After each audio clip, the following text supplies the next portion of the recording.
Hello and welcome to the Game Theory Podcast. I'm your host, Sam Vicini. We're presented by CLNS Media. Today on the show, it is the last part of our four-part podcast with Dieter Kurtenbach. We are finally through all of these NBA win total over-unders by the end of this process. Dieter, I can't remember if you like to gamble as much as I do, but from, I enjoy looking at these. I'll probably put a little bit of money down. I'm not a huge fan of tying up a ton of money in full season things like this, but between these and the 25-1 odds I have on Luka Doncic to win Rookie of the Year, I'm feeling okay on some of this.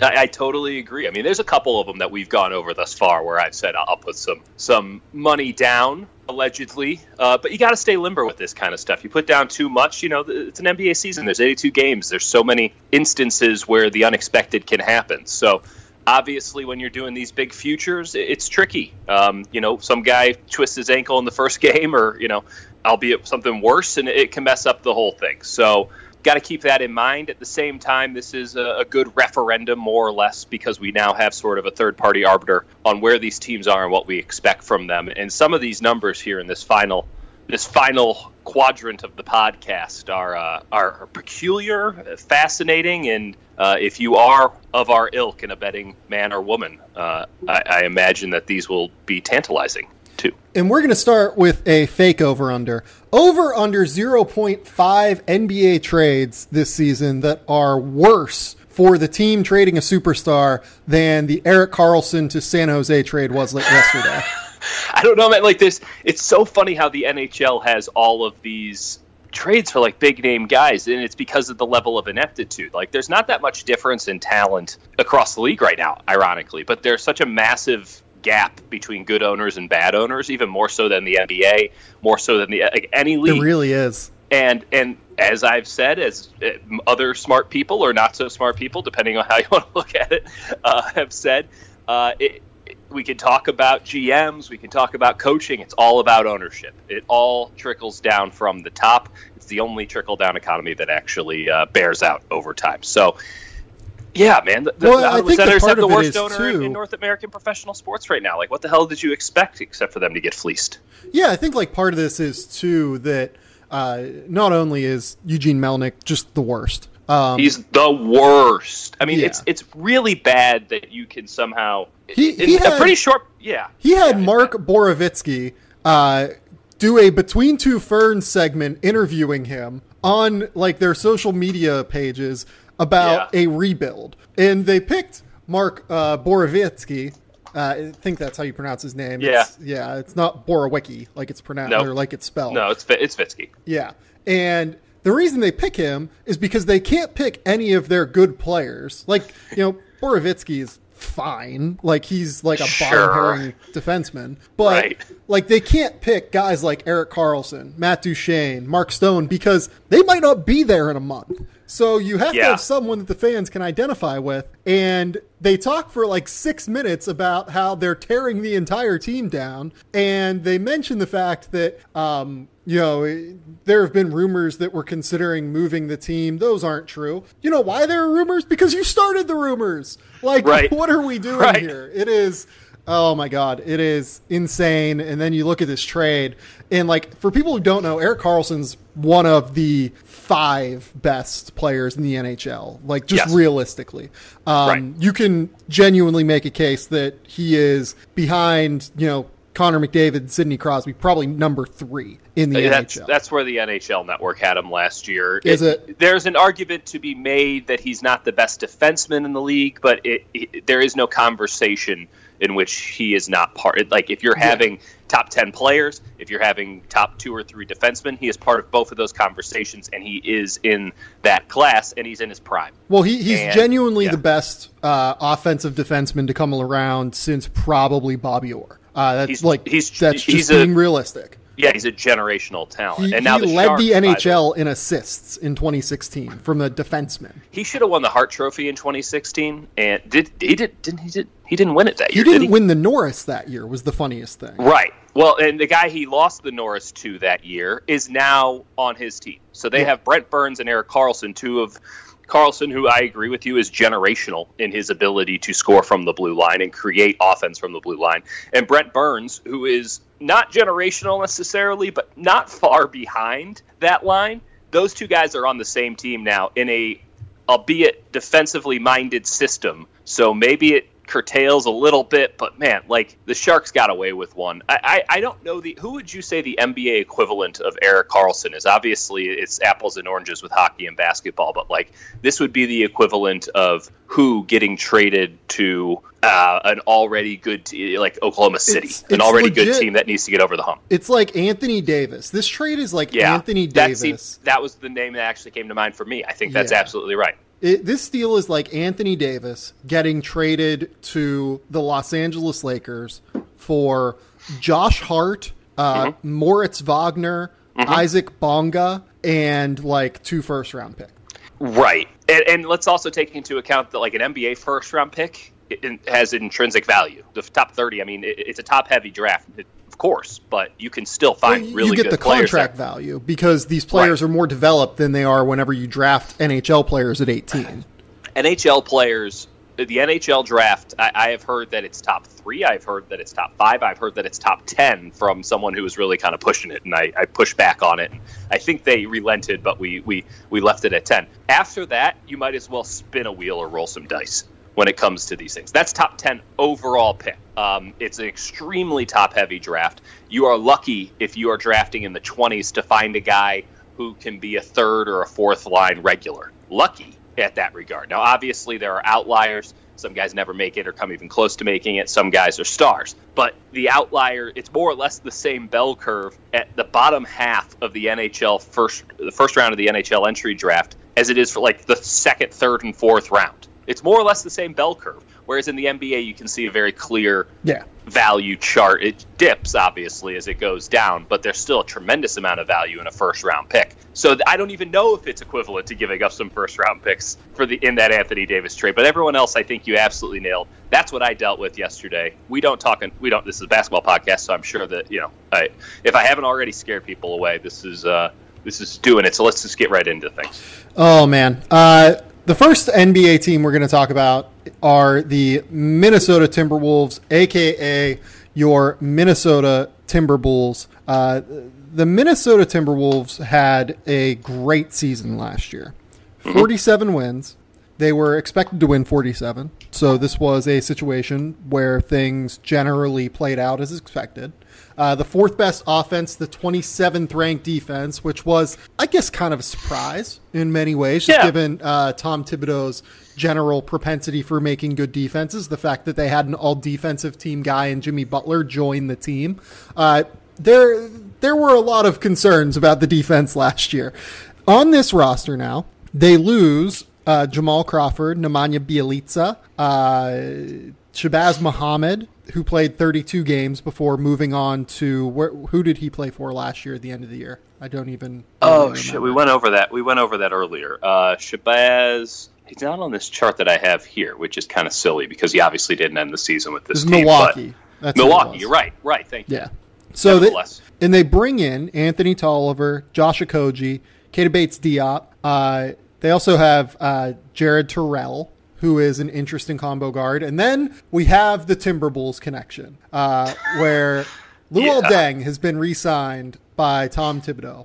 Joakim Noah is also about to be a free agent, apparently, according to my colleague, Shams Charania. Shout out Shams. Reporting that the Knicks are probably going to buy out and stretch Joakim Noah this year as well. So, I mean, look.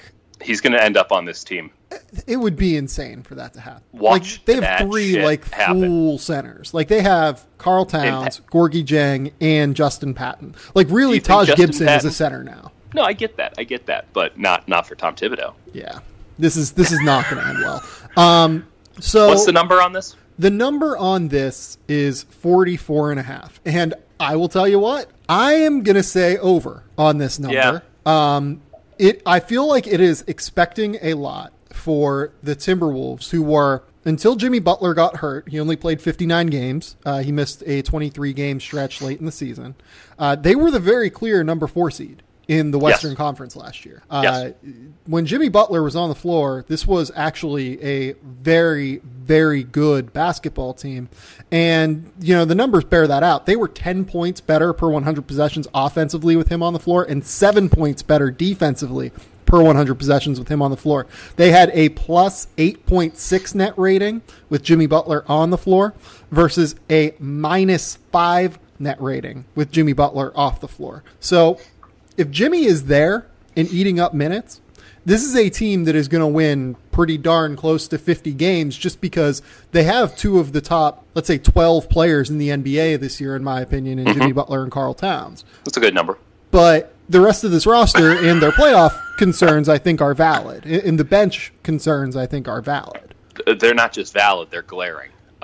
This number, I think, is artificially low on purpose because of the combustibility of this team and the general sentiment out there regarding what Tom Thibodeau is doing. I mean, the Timber Bowls thing gets laughs because it was so goddamn predictable, but it's kind of tragic in its own sense. Like, Derrick Rose is going to get serious minutes on this team. That isn't as bad of a thing necessarily as many people might just presume it is. But, I mean, he wasn't horrific last year. He really wasn't. Here's the problem with Derrick Rose getting minutes. They've been playing Derrick Rose at the 2 next to either Tyus Jones or Jeff Teague, or even like they let Jimmy kind of run the point sometimes. Yeah. And it's really hard for them to defend whenever they have two of Tyus Jones, Jeff Teague, and Derrick Rose on the floor.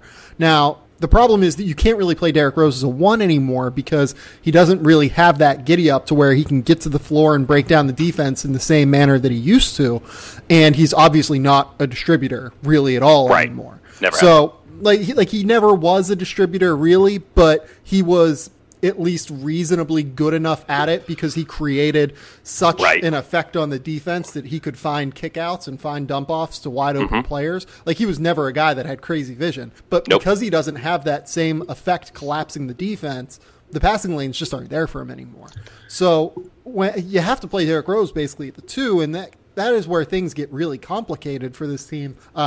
Really just on the defensive end, he was, I guess, reasonable for them offensively. Like, it could have gone worse. Yes. Oh, no, for sure. I mean, in some ways, he got back to respectability in my eyes, which is important. I mean, that's a step. There was a period of time when we thought he was out of the league in the not so distant past. So, but you look at this team, you look at, I guess, what it could be. I don't know when we're going to get the maturation of Andrew Wiggins. I don't know. I know that Karl Anthony Towns is an immense offensive player, a generational offensive player, but he's bad on defense. He's bad, straight up. And Tom Thibodeau is still teaching ice as if it's 2008, and that shit don't work anymore, period. Full stop. Tibbs is going to run his guys into the ground. He doesn't have a bench, which I guess you don't need if you're going to play your starters 44 minutes a game. There were bad vibes coming off of this team last year. I believe Zach Lowe reported that not everyone was seeing eye to eye in that locker room. Tibbs is becoming a caricature of himself. Well, actually, he's well past that point. Yeah, it's worth noting, too, that those vibes have kind of continued seemingly into the offseason at least. Right. Like, look. No. What would have fucking changed? Well, like, I'm not fucking up in Minnesota, so I don't... I can't sit here and tell you for certain that... Neither can I. This is real, but all of the reports are that there seems to be some sort of rift between Jimmy Butler wanting things one way and Karl Towns and Andrew Wiggins kind of doing things a little bit differently. Right. And the crux of that from every, loose conversation that I have, and I'm sure you're hearing the same things, is that Towns and Wiggins cannot handle the intensity of Butler. And Butler is a Tibbs guy through and through. And something is going to break here. I do think that this number is artificially low. I agreed with everything that you said, that if Butler is on the court, this team can easily win or come close to winning 50 games, which would be a massive over. But I'm not sure Butler's on this team at the end of the year. Yeah, that's the big question, I think. And the big key there is figuring out how this team starts in a lot of ways, I think. So they start at San Antonio, which is a really tough game. They get Cleveland at home, Dallas on the road, which are reasonable. Then they get a stretch of Indiana, Toronto, Milwaukee, Los Angeles, Utah, Golden State, Portland, the Clippers, the Lakers again in their first 12 games. That is That's enough to fire Tibbs. Stretch to start the year. If you fire Tibbs, here's how this goes. They fire Tibbs early. I don't know if that's going to happen for what it's worth, because I don't know either. I don't know either. But I mean, they should have fired him after last season, to be honest. He is a lame duck. There is no scenario in my mind where Tom Thibodeau makes the Minnesota Timberwolves a serious contender. It doesn't exist. I think that we saw obviously some positive things last year when, as you said, they were in the top half of the playoff bracket. They weren't a serious contender going into the playoffs. They weren't a serious contender in it. And so... Well, yeah, because they ended up at the 8th seed and they had to face Houston. Like, there was no chance that team was beating Houston. It was difficult, you know, like just but because there's no chance that team's beating Houston. There's no chance that team is beating Golden State. Right. No chance. I mean, But if that's the standard, then like 28 other coaches are getting fired, right? No, I agree with you in that. But with a team that has this much talent, when you have a Karl Anthony Towns on your team, when you have a Jimmy Butler on your team, when you have 2 top 12 players, you can't just say, "Oh, well, at least we make the playoffs now." Sure. You need to capitalize on that. And I know, and I'm just going to say it flat out, and I will eat as much crow as you can throw my way if this actually comes to pass. Tom Thibodeau ain't getting this team fucking close to that level, to the level that they should theoretically be at with, I think, competent general managing and progressive coaching, or at least in the times coaching. The era is over. Tom Thibodeau has been left behind, and he's pulling down this team with him. And I think that at some point something has to break. And my hope is that it's ownership, which we have known to be not so great in Minnesota, deciding, okay, this Tibbs thing has gone too far. We messed up. We gave him too much power. He abused it. He's a caricature, as I said earlier. Let's move on. Let's figure something out, because we still have Butler and we still have Towns and we still think that Wiggins is the dude. And maybe we can turn this into something if they have better leadership. And I don't think that that triumvirate can work together all that well. I honestly don't. I didn't see the fit last year. I don't think it's going to happen this year, particularly post any firing, and I don't see it happening with Tibbs in place. So then what happens? You got Butler on an expiring deal. You move him, and you hope that you can keep Towns. You appeal to Karl Anthony, and you say, "Here, you're still the man here, and we're going to be back in position in a year. But this didn't work. Let's make sure that we're okay. We're going to get in a good coach that can actually make something happen next year. We're going to build up something. By 2020, we're going to be back in this thing, and we're going to have a much higher ceiling." That's a very real scenario for me, so much so that I feel like I expressed it in kind of extreme detail. Stay away from this number, whatever you do, because, man, the bell curve on this team is massive. I think that I probably will bet on this over, because I don't think there's any way they fire Thibodeau this year, because I think it's too hard to fire a head coach GM whenever you're trying to realistically prove to Karl Towns that we want to give you a full-on max contract extension next summer. It's also they're at a point where they should be trying to convince Jimmy Butler to stay.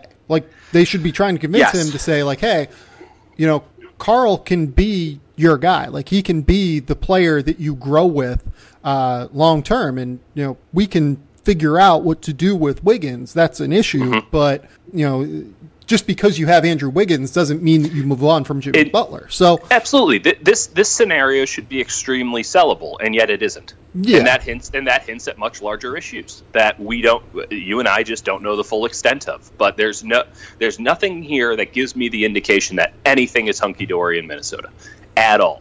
And I think that all starts at the top. It starts with ownership, and then we get down a minor level, and it's Tom Thibodeau, who isn't GM in name, but he's the general manager of this team. And, hot damn. I think this podcast just reached peak caucasity by you saying hunky-dory and hot damn in the same sentence. Yeah, well, I'm trying to appeal to the Minnesota audience because I just ripped their team to shreds.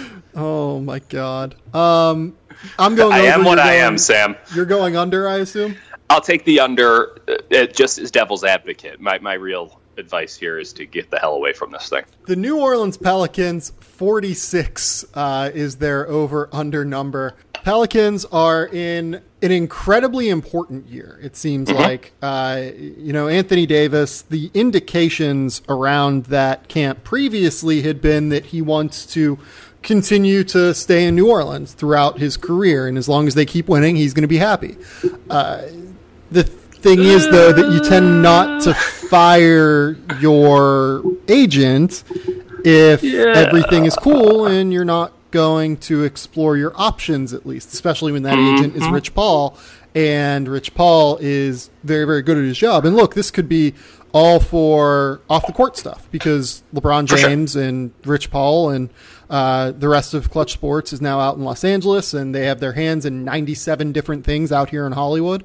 There's very good reason to expect that Anthony Davis could benefit from that. But I would think that this isn't the best thing for it doesn't the New Orleans Pelicans. Things. No, it might not be anything, but it's certainly not a good. It's certainly not positive, at least. There's no scenario in which anyone who's around the Pelicans goes, "Oh, that's a good thing. That helps our cause." No, I mean, there's again, it might not be anything, but it certainly doesn't have a positive spin. Right. So let's just kind of jump into the, all of the little numbers that we've been saying here at the start. 48 wins last year for the New Orleans Pelicans, 6th in the Western Conference. Expected win-loss of 44, so they exceeded expectations a little bit there. 10th in offensive rating, 14th in defensive rating. That was the offense was the big leap last year under Alvin Gentry. Alvin kind of figured some things out, both with DeMarcus Cousins and without DeMarcus Cousins after he departed. Both of those scenarios offensively actually were pretty good. But what we're talking about here in terms of roster movement is you're not getting 48 games of DeMarcus Cousins next year, but you are getting the extra 52 games of Nikola Mirotic that you didn't get last year. In terms of guys who have departed this team, this is actually a really random roster of players that were on this team last year. Like Tony Allen is no longer on this roster. He played for them at the end of last year.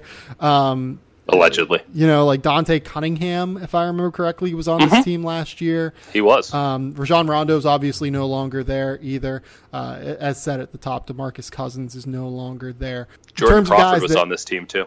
Jordan Crawford got minutes. This was a very top-heavy group, though, last year. For sure. And it's worth noting as well that they're going to get more minutes from Solomon Hill. He only played 12 games late in the year last year. He's a versatile defender at the very least who can help them off the bench. They're also going to get Elfrid Payton and Julius Randle to come in. And Julius Randle, I think, is a really, really interesting addition, both on the bench and next to Anthony Davis.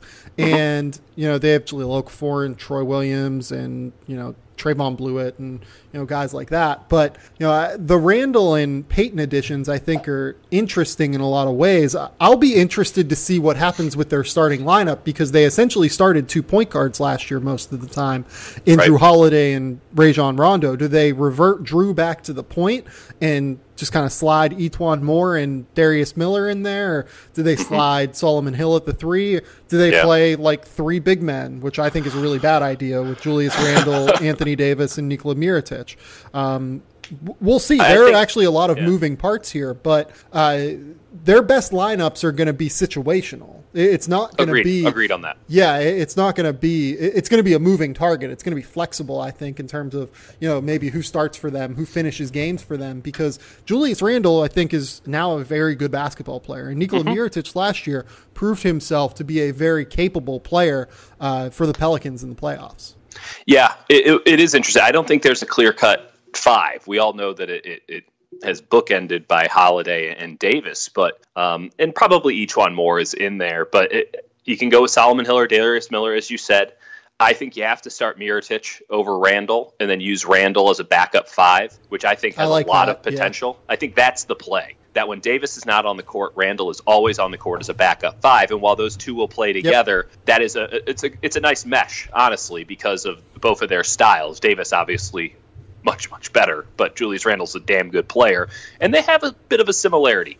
The Mirotic thing is fascinating to me Well, because they mesh well. They're not similar. They just mesh well in terms of the way that they play together. and the style. I think the biggest thing for this is that I think that Alvin Gentry finally has a team that fits his eye, and he wants to play 4 or 5 out all the time, spacing, shooting, which and slashing. He wants to play that Golden State style, and Mirotić allows him in a lot of ways to do that, and it frees up a lot of room for Anthony Davis. I think Davis is the MVP this year. I think he's about to have his best season as a pro. He's going to explode. I have questions about this team's defense, even though they have 2 first-team all-defenders in their starting lineup, which that's crazy that you can still have questions about a team's overall defense when you have Davis and Drew Holiday. But the system unlocked when Mirotić came in. Davis is poised for a massive breakout, if nothing else, just to cement his status as one of the 2 or 3 or 4 best players in the NBA. And I while it's not great that there's not a clear cut, 3 and you're not really sure who, how you're going to handle the 4. I'm in on the over on this, even though it's a well set line at 46. I'm in on the over. I think that the Pelicans figure it out. And maybe this is just me rooting for Gentry because I like Alvin Gentry and I like the aesthetics that he wants to create on the court. But there's some stuff to like here. I agree with you on the Elfrid Payton thing. I think that that's a big help because, you have 2 quarterbacks, you don't have any quarterback. It felt like at times last year when they were playing Rondo and Holiday together, while it create some interesting stuff, it felt like they didn't have a quarterback. And separating it out, I don't think that Payton and Holiday will play together all that much. Separating that out, kind of getting a true second unit in there to whatever degree that develops, I think is going to help. And the other thing, too, is Elfrid Payton cut his hair, so I think he's going to have a big shooting percentage here. I genuinely have no idea like I said, I don't know what their backcourt is going to look like because they really did enjoy playing Drew off the ball last year. I think there is a real chance that they do. Do you think that happens a lot? Yeah, do you think that they put Payton down the point? Yeah, like a real chance that they play Payton. They'll play like Payton Holiday, Miller lineups with that would help their shooting, to be honest. Yeah, I mean, that's an Payton issue. Can't shoot. But... No, I know, but if he's distributing, at least Drew can shoot, and you play him off ball. That does help. I mean, compared to what they got going on, the big thing is that this team still doesn't have enough shooters. And it still is hinging on Davis being completely unstoppable on the offensive end. Yeah, I just think he is, and so they're going to get over 46. I'm always fascinated by the potential idea of Anthony Davis, potentially really stepping out and starting to take 4 or 5 threes a game, as opposed to he took 2 last year, and that was a relative leap. He's a guy that does like to take a lot of those, 18 footers, 17 footers, 20 footers, just because it's his natural kind of pop range where he's just very comfortable kind of rolling into that spot. So, I'm just very, very interested in the way that, maybe that is how you unlock a little bit of the spacing question, especially whenever you play Davis with someone like a Julius Randle who you probably don't want shooting. Right. Then Randle is effectively playing the classic center, and Davis is a super stretch 4, whatever you want to call it. The system can handle that, and I'm fascinated to see how this team develops. Because there are, as you mentioned, so many moving parts. And you get deeper on this bench, though, with Okafor and Okafor.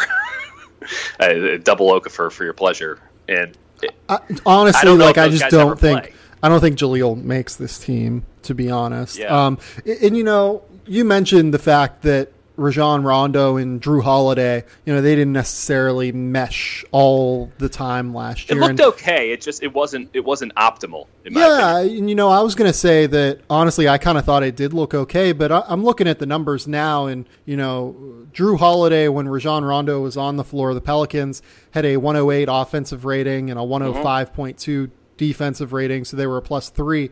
But when Rondo was off the floor, they had a 109 offensive rating and a 101 defensive rating for a almost 8 net rating last year. And even in the playoffs, whenever that pairing seemed to really kind of take off, they had the same net rating, with or without, or lineups with Drew Holiday and no Rondo versus lineups with Drew Holiday and Rondo, basically at the same net rating regardless. And that was when things were seemingly going really well, and they played excellent against Portland in the playoffs. So, maybe you are right. Maybe this is a circumstance where getting rid of Rajon Rondo could unlock some things in the way that Drew Holiday plays. Maybe you play more of Drew at the point.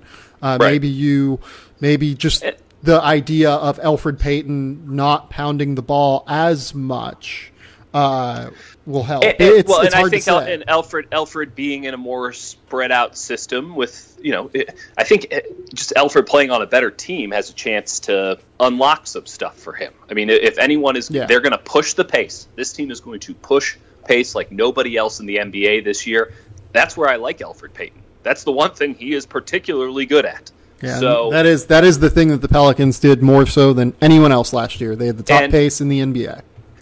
This team is honestly, in my opinion, they don't have a great long-term trajectory. I mean, they're kind of all in on this year, and I don't know, given the salary concerns that they have in both Davis and Holiday, and I'm pretty sure they're capped out, coming up on luxury tax, so I don't have that information in front of me, so don't hold it against me if I'm wrong. But I don't know how this team goes out and gets a viable, off-ball swingman, shooting guard, small forward, wing option. But man, they could really use, I don't even know an all-star caliber one, but upgrade at that position. You get an upgrade at that position with this roster, with Davis, with Holiday, this team could play with, give a damn good series to the top two teams in the West and beat anybody else in the Western Conference in a 7-game series. And that says a lot. That puts them in, at the top of that second tier outside of Golden State and Houston, if they're even in the same tier themselves. I mean, this team has a lot to win this year.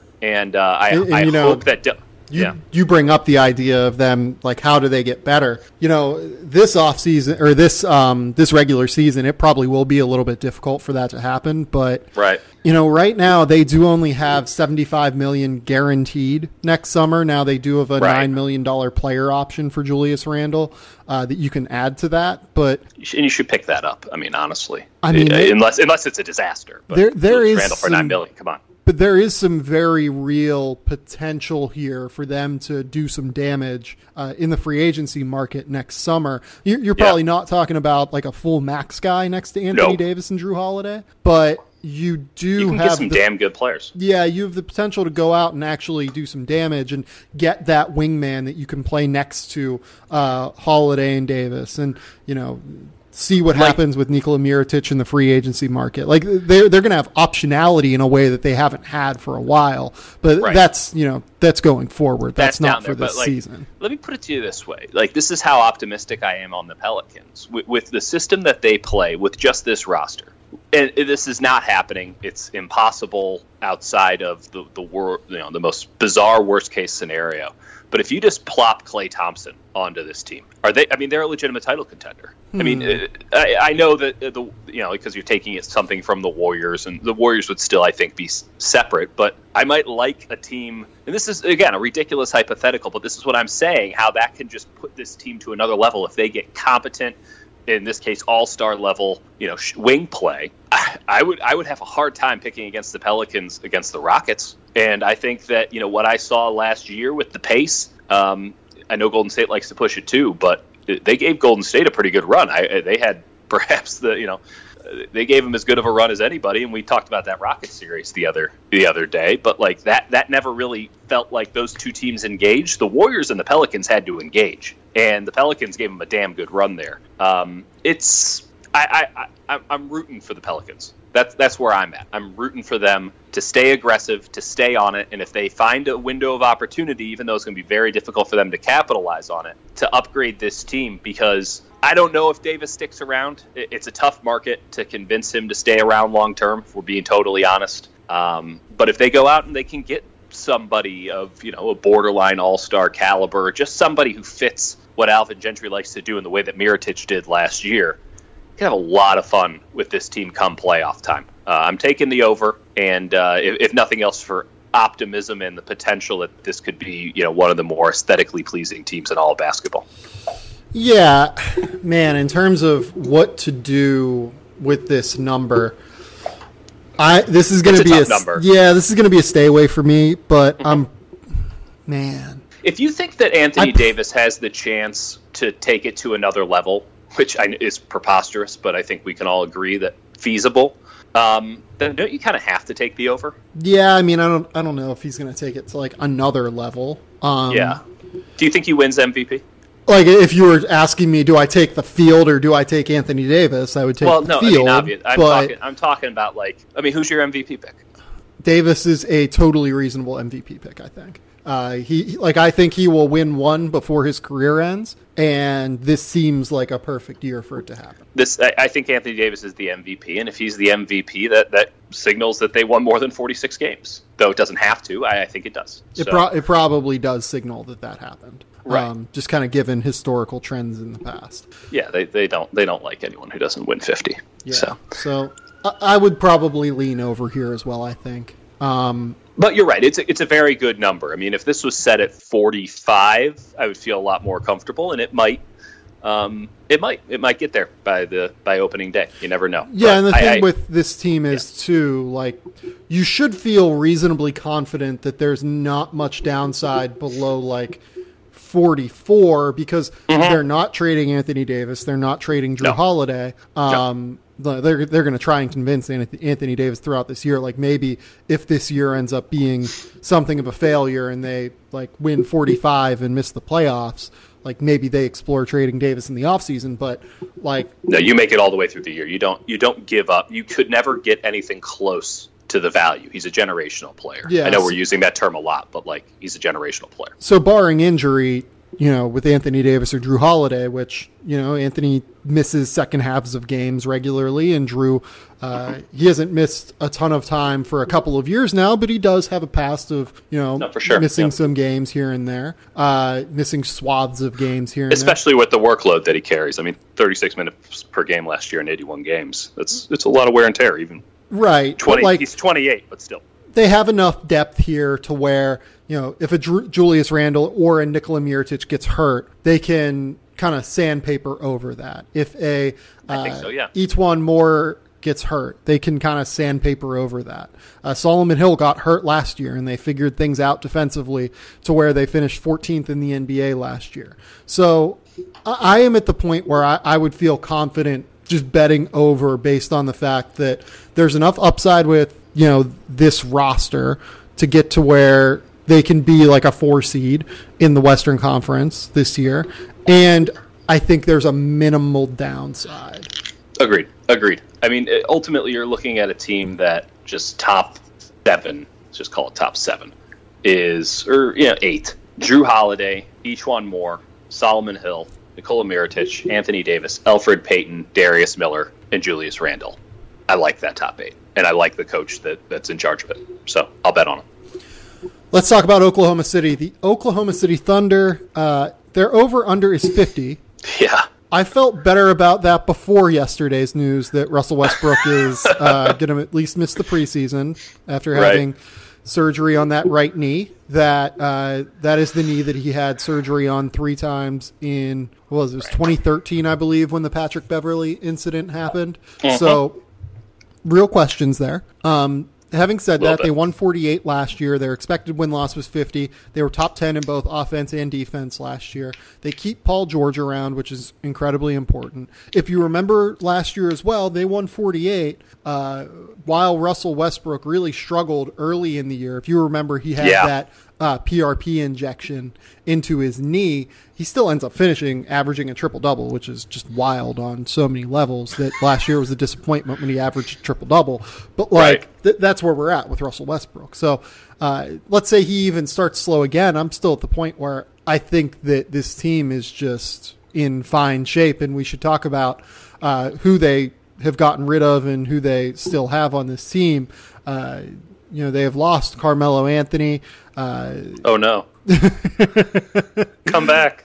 Oh my God, how rude. They have Corey Brewer is gone as well. He played some minutes for them down the stretch. He might not be gone for long, though, to be honest. I don't think he signed with anybody, and in that case, Corey Brewer's just always waiting out there for Billy Donovan to go back and get. Like, I'm willing to wager that Corey Brewer's on this team by the end of the year, even if he's not playing. Josh Eustace and Dakari Johnson are also gone. They have traded for Timothy Luwawu. Dennis Schroeder as well is now a piece of this roster. He's, I guess, probably the bigger offseason signing that they made. They have Nerlens Noel. They have a few rookies. Hamidou Diallo, I believe, is going to sign a contract with them if he hasn't already. Devin Hall is going to play, I believe, in Italy. You're telling me. Yeah, that sounds right. Kevin Hervey, I'm not sure what he's done. Deontay Burton is like kind of an interesting two-way guy that they have, who's 6'4", 250 pounds, and just like a fascinating player to watch because he's so athletic. He's like fake Zion Williamson. Ooh. Way to play into my. Now I have to go look up Deontay Burton highlights. Yeah. They're also going to get a half season extra from Andre Robertson, hopefully, who was such an incredibly important linchpin of their defense. You can make the case that he's the best perimeter defender in the entire NBA. So, before the Russell Westbrook injury happened, I felt confident with an over. And now I'm a little bit more skeptical. I think I would still lean over. I am with you in the over camp. As someone who is hated in Oklahoma City, I'm sure this will shock many. But why are you hated in Oklahoma City again? Because I talk shit on Oklahoma City all the time because I've been there. So this is like a Joakim Noah Cleveland thing? Yeah. It might be more intense than that. Coastal elite. Right, yeah, who grew up in Chicago, went to school in Missouri. Coastal elite. So, first off, this number is probably going to come down. So just wait this one out a little bit, because if it gets down to 48, which would be pretty aggressive, but let's just say it gets down to 48, 48 and a half, just hit the over. I've already gone under on the Timberwolves, so there's some wins to be had there. But Robertson coming back, I think, is worth like 2 wins right there. Now, maybe that is the net difference in not having Russell Westbrook for a while, but they're going to get something from the backup point guard spot this year in Dennis Schroeder. It's going to be better than it was last year, at least. You got Paul George coming back. I do think that getting rid of Melo just makes things a little bit easier for Westbrook and George. It seemed like they spent an entire damn year trying to figure out how all 3 of them could work together, whereas Paul George and Westbrook seemed to click together pretty well on their own. Now they don't have to worry about that crap anymore. That might free up some mental energy and just keep things pretty direct, which is the way that Oklahoma City best plays basketball.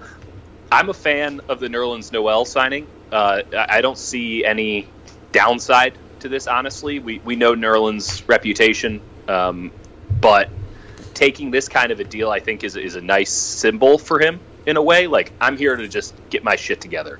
And he could be a pretty good if he can just... Steven Adams takes him under his wing, and Steven Adams is one of, if not the most underrated players in the NBA. If he takes him under his wings and just says, here is how you do what I do. Nerlens Noel certainly doesn't have the capabilities of a Steven Adams to do those things, but hell, if I wouldn't like to see him just try to emulate it. By the way, they're almost the same age.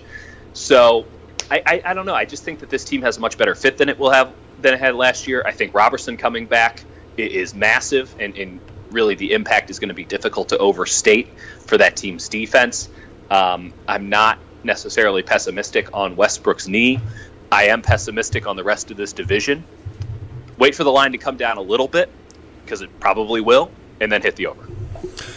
Yeah, I think that I agree with all of that. The Robertson inclusion is incredibly important. If you made me pick a team that was going to have the best defense in the NBA this season, I would probably pick the Thunder. Wow, okay, because of George and Robertson, and George and Robertson are there. Steven Adams, I think, at some point, Steven Adams, you would reason, would be able to make an all-defense team. He's good enough to do it. I kind of agree with that. Yeah. He's not as good as Rudy Gobert and Joel Embiid and you can even make the case for Anthony Davis, just because Anthony Davis causes quakes around the basket in terms of just coming from the weak side and blocking shots. But the thing with Steven Adams is he's very polished on the perimeter. He takes up a ton of space inside. He is very difficult to score against, and his strength is just remarkable inside. It's really, really tough for teams to even get in there, and he's obviously very, very efficient offensively as well. He's arguably the best offensive rebounder in the NBA,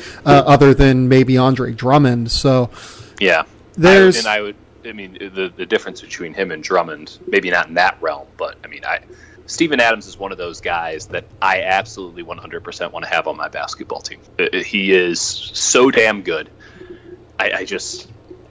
If this team clicks, they can play with anybody, man, honestly. And I think that now that, you have George and you don't have that hanging over, you got to like a lot of the pieces on the bench. I don't know if Billy Donovan's the right guy for this job or not, but I don't think he's a totally incompetent coach. This could click. This could click. He's good. I think he's a good coach. You mentioned the idea of Andre Robertson versus Carmelo Anthony being on the floor. When Carmelo was on the floor with Robertson last season, they had a 97.6 defensive rating, still a really good number. When Anthony was off the floor, when Robertson was on the floor last year, 90.8 defensive rating. Which is fucking bonkers. That's an absurd number. Paul George and Andre Robertson played 98 minutes last season without Carmelo Anthony on the floor, so super, super, super small sample. But they had an 81 defensive rating in those 98 minutes. I was perked up when you said this team might have the best defense in the NBA, but I had forgotten how, and I remember looking at these numbers, 6 months ago or whatever, and just being like, holy fuck, what the hell? Andre Robertson is clearly a good defender when you watch him, but what the fuck is Andre Robertson doing that somehow takes these teams and turns all the other, basically the Thunder are playing defense on rookie mode in 2K when Andre Robertson is on the court. That is how impactful he can be. He doesn't have to score a single basket to be a massively plus player for this team. Yeah, no, I agree. He's a very, very useful player. And by the way, people bitched and complained about him getting $10 million a year, which it's like, okay, yeah, you pay. Let's say if you have a guy who can do both, he's what, let's just say a $20 million a year player. You're getting perfection on one half of the court. Even if you get nothing, you have to max out the defensive aspect of things. $10 million is nothing for this guy. A guy, who puts it both ways, like Paul George, who's a great two-way player, he's $30 million something, and you're only paying $10 million for arguably the best defender in the NBA. Give me a break. Right, and then we're talking here too about, if I'm saying this is going to be at the very least a top 4 defense this year, in my opinion, then you have an offense with Russell Westbrook and Paul George, and Steven Adams is a ridiculously efficient offensive center. Genuinely creates buckets just through his sheer hustle and offensive rebounding ability. Dennis Schroeder will probably help the second unit a little bit more than what happened last season. So this is an offense that finished 7th last season. Let's say that they finish right around there again. Yeah. I feel good about this being a 50-win team this year. Oh, for sure. And I think the bigger concern is, Westbrook is going to be out to start the season most likely, and we don't know if he's going to come back and be there. But, you still have Paul George. We barely talked about Paul George. Yeah, he's really good. Paul George was one of the 10 best players in the NBA, damn it. This is kind of what I'm talking about when I was shitting all over the Timberwolves. You have Westbrook and George. Those are 2 of the top 10 players in the NBA. You have Steven Adams there, who's pretty damn good and super competent. This is a team that I would not... oh my God, no one is going to want to face this team in the playoffs. It wouldn't even be that big of an upset in my mind if they take out one of the top 2 teams. I thought that they were poised to do something pretty damn good last year. Clearly, the Melo effect fucked a lot of shit up, and there was some other stuff going on, of course. I think that this team is better, and I think that they are going to be more streamlined, more efficient. Robertson being back, George not having the stuff hanging over him. Man, it won't shock me when I see somebody at the beginning of the season, in the season previews, stuff that we're about to start getting fast and furious, if someone picks the Thunder to represent the Western Conference. Yeah. Wouldn't shock me. Wouldn't shock me. I will still think it's a bad idea, but it's a bad idea. Don't get me wrong. The Warriors are far and away the best team, and the Rockets, I think, are the second best team. But the gap between the Rockets and the Thunder is not very large. I would argue that the gap between the Rockets and the Thunder is smaller than the gap between the Warriors and the Rockets. That says a lot about where Oklahoma City is. The Westbrook thing puts everything in there because if they don't have Westbrook all year, this is like a 40-win team if they're lucky. But if they get Russell Westbrook, it's a 50-win team. Feel free to lock that in. Hopefully he plays more than 65, 70, 65 games. I think that's if they don't have him for 15, 17 games, they can manage. Anything more than that, danger zone. Well, yeah, the Indiana Paul George teams, those teams pretty consistently made the playoffs at the very least. Yeah, Eastern Conference, so you know how it goes. Sure, but that was a 42-win team his last year, 45-win team the year before that. Yeah, like even a team with Paul George and Steven Adams, I would argue, is probably better than anyone that was on those Indiana teams at that stage. I mean, maybe you could make the case that George Hill was pretty good at that time, maybe. But Steven Adams, I think, is better than anyone on the 2016 or 2017 Indiana Pacers. And if that's the case, you're probably talking about a 43-win team if Russell Westbrook is out. And like you said, I think if Russell Westbrook doesn't play a game, I think that this team they probably don't make it, but they're fighting for a playoff spot. I mean, it doesn't just totally go in the shitter. Yeah, for sure. If Russell Westbrook is on this team for 60, 70 games, and he's healthy for the playoffs, everybody's healthy in the playoffs. Good team. Nothing can get past this team. I mean, they're clearly the third best team in the Western Conference, in my estimation. I don't know if I would say clear, because there is a team at the end that we're going to talk about. But interesting. I would say that they would be my pick for number 3. I'm just not that optimistic on the Sacramento Kings. I don't know why you're so high on them. All right, let's move on to the Phoenix Suns. This is kind of a bizarre number for me. It's 29. Super weird. Yeah. Super weird. Very, very strange number. This team won 21 games last season. That ended up being the number 1 pick overall, obviously. They ended up with DeAndre Ayton. Last season, they were expected to only win 19. They had the worst offense and the worst defense in the NBA.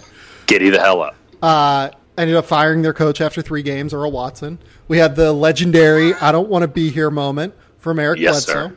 God bless America. Yeah, there were just a lot of like little moments on last season's Suns team, like Tyler Ulis starting 43 game. Like, sorry, I shouldn't be laughing. Is Tyler Ulis on a team? He is not right now. He was in for a workout with the Cavs like earlier this week, I believe. But yeah, that's kind of where we're at, though. They go out. They get DeAndre, obviously. They get Ryan Anderson, Trevor Ariza, Mikal Bridges, Darrell Arthur is on this team now, Elliot Kobo, DeAnthony Melton, George King. Like, a lot of guys that I actually really, really like, and a lot of guys that know how to play modern basketball. They lose Elfrid Payton. They lose those legendary 3 Eric Bledsoe games. Tyler Ulis, again, is no longer on this team. They lost 20 games of Greg Monroe, who started 14 games for them last season. God, I mean, what a country. They lost Daniel House. Yeah, Marquise Chris. They lose Mike James, who started 10 games for them last season. I liked Mike James. Like Mike James. I wrote the Mike James story last year. I love Mike James. Daniel House played 23 games and averaged 17 minutes a game for this team. I love it. This is a random team. It's a random group of talent last season. They lose Jared Dudley as well. Lose Alan Williams, who missed a lot of time last year. Yeah. I like Alan Williams. Everyone likes Alan Williams. He's like the greatest dude. Their point guard right now, so they have a couple options here. Woof. They could just start Devin Booker at point, which genuinely I think is probably their best bet. No, agreed on that. But considering that he broke his hand, going to be a little hard to start him opening day. He's out for 6 weeks. Like, he's supposed to miss like the first week of the regular season right now, it would seem. That's optimistic. Yeah, we'll see. I don't know.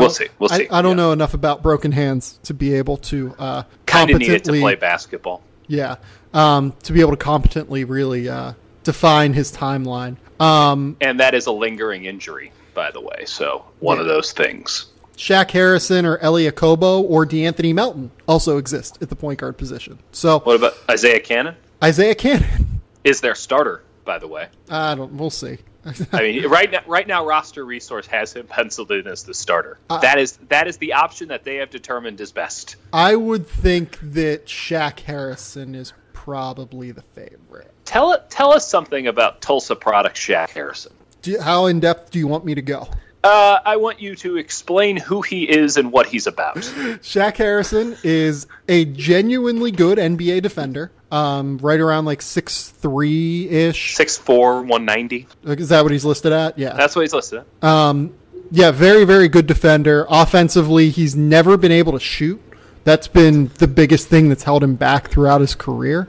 I'm shocked he didn't get drafted. Yeah, very athletic kid. Very hard-nosed driver. Not necessarily a guy that has crazy vision. Probably more of like a combo guard than a real point guard, but very good defensive. So that really helps. So he's like the point guard, homeless man point guard version of Josh Jackson. Doesn't do as many like stupid things on the floor as Josh does right now. But I didn't see that coming. But like Josh makes mistakes. No, I agree. Josh is the Tasmanian devil out there. Yeah. And whereas with Shaq Harrison, it's more like controlled energy. Okay. Valid. Okay. Yeah, like he's your starting point guard. Holy shit. I would think that their best lineup this year probably ends up being Devin Booker, Josh Jackson. Mm-hmm. Say it. You want to say it? Probably. Say it. Probably. Well, Trevor Ariza and DeAndre Ayton are both in there too. Right. And you know who the small forward is. It might be TJ Warren. It's TJ Warren. Yeah, TJ's really good off the bench, though. Like, I would like to be able to keep TJ Warren off the bench to be able to kill second units. Maybe you continue to close with him. That would be fine. Yeah, okay. But, I mean, that's really what we're talking about. Or maybe it's Dragan Bender at the 4. With those lineups. At the 3? Yeah. Maybe it is. I mean, that's the big question with this team, other than, like, where the hell did they find all these guys? Is can Dragan Bender actually look like somebody who isn't a total embarrassment for being the number 4 overall pick not too long ago? You know, because I thought I was big on Dragan when he came out, but I'm selling stock. Yeah, like I thought he took steps last season, and then I saw him at Summer League, and oh boy. The fact that you saw him at Summer League tells you something to begin with. Well, yeah, third-year player at Summer League is not a good sign. But he's 21 years old, but he might be irrevocably broken. I don't know. He might not have ever been there. He was actually good. Like, he was fine last year. I shouldn't say he was good, but like he was fine last year. For a second-year guy who was like playing at 19 and 20 years old. Who would you rather have? Let's just say for the next 3 years. Okay, taking the contracts are more or less the same. If you just get $4 million a year for the next 3 years, would you rather have Dragan Bender or Mikal Bridges? Probably Bridges. The problem with Bender is that he's not at $4 million for the next couple of years. He's at 4.6 this year, and he's at 6 next year. So like they have to make a decision, like a very real decision on his option. No, I get it, but like if it's not TJ Warren as that as that 3 in the closing lineup, it might honestly be Mikal Bridges. Yeah, no, it really could be. Mikal Bridges is older. He's a really, really good shooter. He's a smart defender. It genuinely could be Mikal Bridges. But then you're talking about a situation. Then you're talking about a situation though where your point guard is Devin Booker, your guy who's going to have to distribute as opposed to running off of screens and also defend the opposing point guard. Yeah, and getting space and everything. Mikal Bridges can defend point guards reasonably. He has that kind of length. Villanova used to use him like at the top of their zone, like whenever they would run like 3/4 court presses and half court presses. Right. So like he might be able to switch off and give Devin a rest sometimes, but like. If you're talking about that being their best lineup, then you're talking about a lineup with 2 rookies, Devin Booker playing slightly out of position, and then Trevor Ariza and a second-year player in Josh Jackson. So yeah, it's tough. And then you get to the point where like, okay, how long is Trevor Ariza on this roster? That's valid. That is valid because at 1 year, $15 million, you get towards the trade deadline, that becomes easy to trade. He'll get paid. He'll get what he came for. He'll get that $15 million.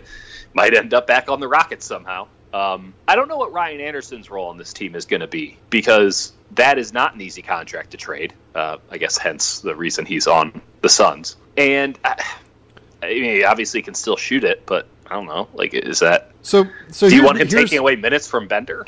We should talk about that trade just generally because we didn't do it on the last podcast. So it was Ryan Anderson and DeAnthony Melton for Marquise Chris and why am I blanking right now? Well, you're telling me. Brandon Knight is who it was. I'm sorry. Right. Oh, sorry. Jesus Christ. Because Brandon Knight hasn't played in a while. Yeah, no, genuinely, I think that's why I kind of just brain farted for a second. Honestly, why would you remember Brandon Knight? So he's played. He hasn't played since the end of 2017. So I think that what Phoenix is doing here is trying to make things as easy as possible for Devin Booker and DeAndre Ayton to develop offensively. And getting a guy in Ryan Anderson who is genuinely like an amazing shooter still. Yes, yes, and will space the floor. He can knock down shots. That's exactly what he does. We should have no concerns about that. He does one thing and one thing only: get buckets from beyond the arc as a power forward. Yes. So I think that that's their plan. Also, DeAnthony Melton, I think, genuinely will be a rotation player for them at some point this year. He's actually good. I know he went 46th overall in the draft, but I had him right around 20 to 25 on my board. I think they essentially got a steal for them. Yeah, I think they essentially got an extra first round pick in this deal. Why did he fall? I've never gotten a clear answer on that, to be honest. I think that genuinely what happened was that he just was the second guy. How it was explained to me was he was the second guy on every team's board from number 31 to 46, which is where 45, which is strange. Like, it was weird that he fell. No, I get it. He doesn't necessarily have the prototypical body. No, he doesn't. That's why, so then you're looking for upside. It's like, well, he's probably got a pretty high floor, but you don't see this massive ceiling. And when you're picking at that range, you're looking for the home run. Yes. So that's kind of my theory on Phoenix's side of it. Obviously for Phoenix as well, they took up some cap space for next summer when they could have realistically tried to be a player for free agents. Whether or not cap space was worth taking up, I think that they took on like an extra like $4 million or so with Ryan Anderson versus Brandon Knight. I think you can make a case either way. Just because Phoenix theoretically should be a hotspot for free agents, but hasn't necessarily been that in the past just due to incompetence. It's been in theory a lot of things for a long time. Yeah. I'll believe it when I see it. So it comes down to how you value Melton, and I value him as more than a $4 million asset. So I would say, sure, do this if you're Phoenix. If you're Houston, they obviously wanted the luxury tax benefits that comes with trading Ryan Anderson for Brandon Knight, essentially, and Marquise Chris. I think that they got $4 million in cap space, and then they also will get an additional, $8 million or something in luxury tax. So it is a beneficial deal to their books. And then additionally, Marquise Chris Ryan Anderson wasn't playing for him. Yeah, Marquise Chris is a guy that if you take the time to develop him over the course of the year, he's at least athletic enough that you could play him against the Golden State Warriors if he can learn to defense. His defensive metrics last year were better than they were during his rookie season. I think that they, RPM had him as like a league average defender or so, something like that. I think he still makes too many mistakes and brain farts and stuff to really feel confident about putting him out there in a playoff situation. But he is 82 games to figure that shit out. Yeah, he's the kind of guy where you could see him developing into their answer for when they lose Nene, where he can be a screen setter, roller, super athlete who can shoot from 16 feet and out, and be valuable to them offensively while being athletic defensively. And then, Brandon Knight, maybe he can bring something off the bench. So I actually understood this deal for both sides. No, it made sense. It was just kind of incredible because I don't think anyone had even sniffed of a trade of the way it went down. I didn't. It was there. It was obvious once it happened. It's like, oh yeah, okay, that makes sense. I can see the value in that for both sides, and they both kind of get what they want out of this thing. And holy crap! I mean, Houston traded Ryan Anderson, but this makes sense. But no one predicted that.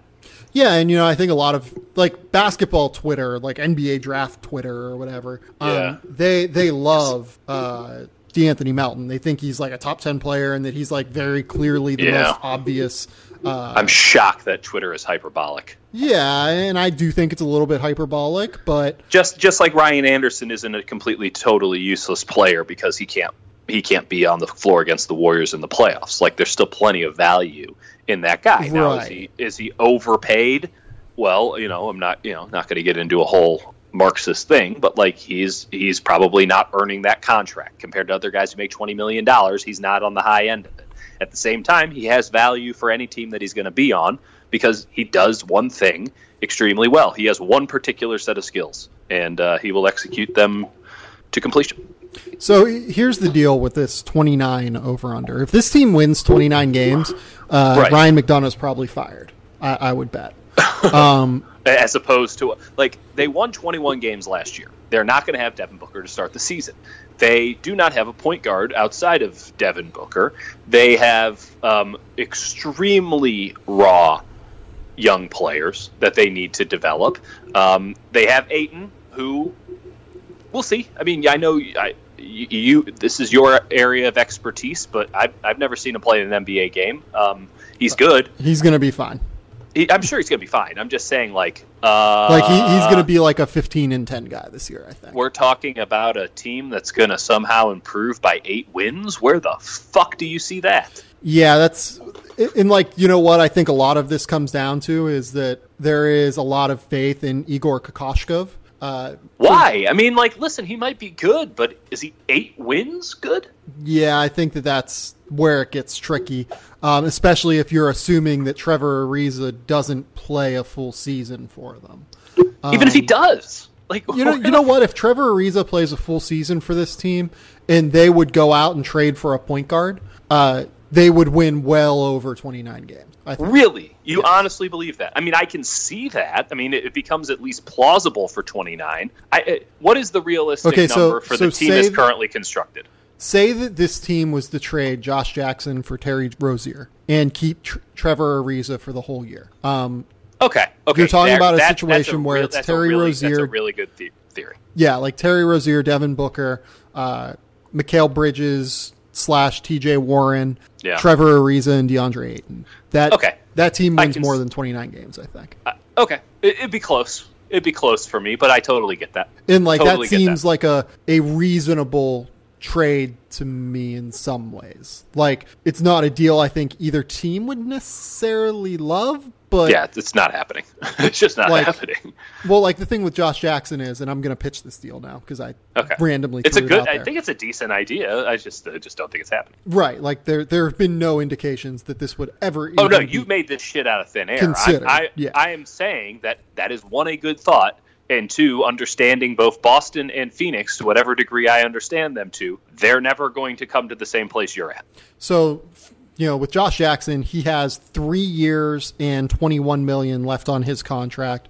Terry Rozier has 1 year left at cheap money, and then will be a very, very expensive point guard who's going to make more than $15 million a year, in my opinion. So you're talking about a situation where Boston is going to be in significant luxury tax issues if they were to keep Terry Rozier long term. If you were to, you'd be getting cost certainty if you trade for Josh Jackson for that kind of move. And there's obviously the positional fit for Phoenix as well, of getting Rozier for Josh Jackson. I think Josh just has a higher ceiling. It's not a move that I would make if I was Phoenix, but if I was Ryan McDonough trying to save my job, yes, now there is the rub. And I have wings that I feel confident in. As you generally should. Especially if Bridges plays really well to start the year. Yeah, let's go wild here. I like the idea. You didn't have to explain it to me. I mean, maybe some in our audience, but it made all the sense in the world to me. It's a bad idea. Like, let's be clear. I don't know. I mean, like, you're also sitting there if you're the Suns and you go, do we have to give up Josh Jackson? We can just wait to get Terry Rozier. That's exactly right. Yeah, that's why it's a bad idea, I think, for them. But again, if they win 24 games this year, that contract. Right. And plus, you'd be getting more from Boston than just Terry Rozier because they have to match salaries at the very least, and Boston really doesn't have much filler on their roster right now. Like, they would have to add something likely of substance to make this happen. So how does Ryan McDonough keep his job?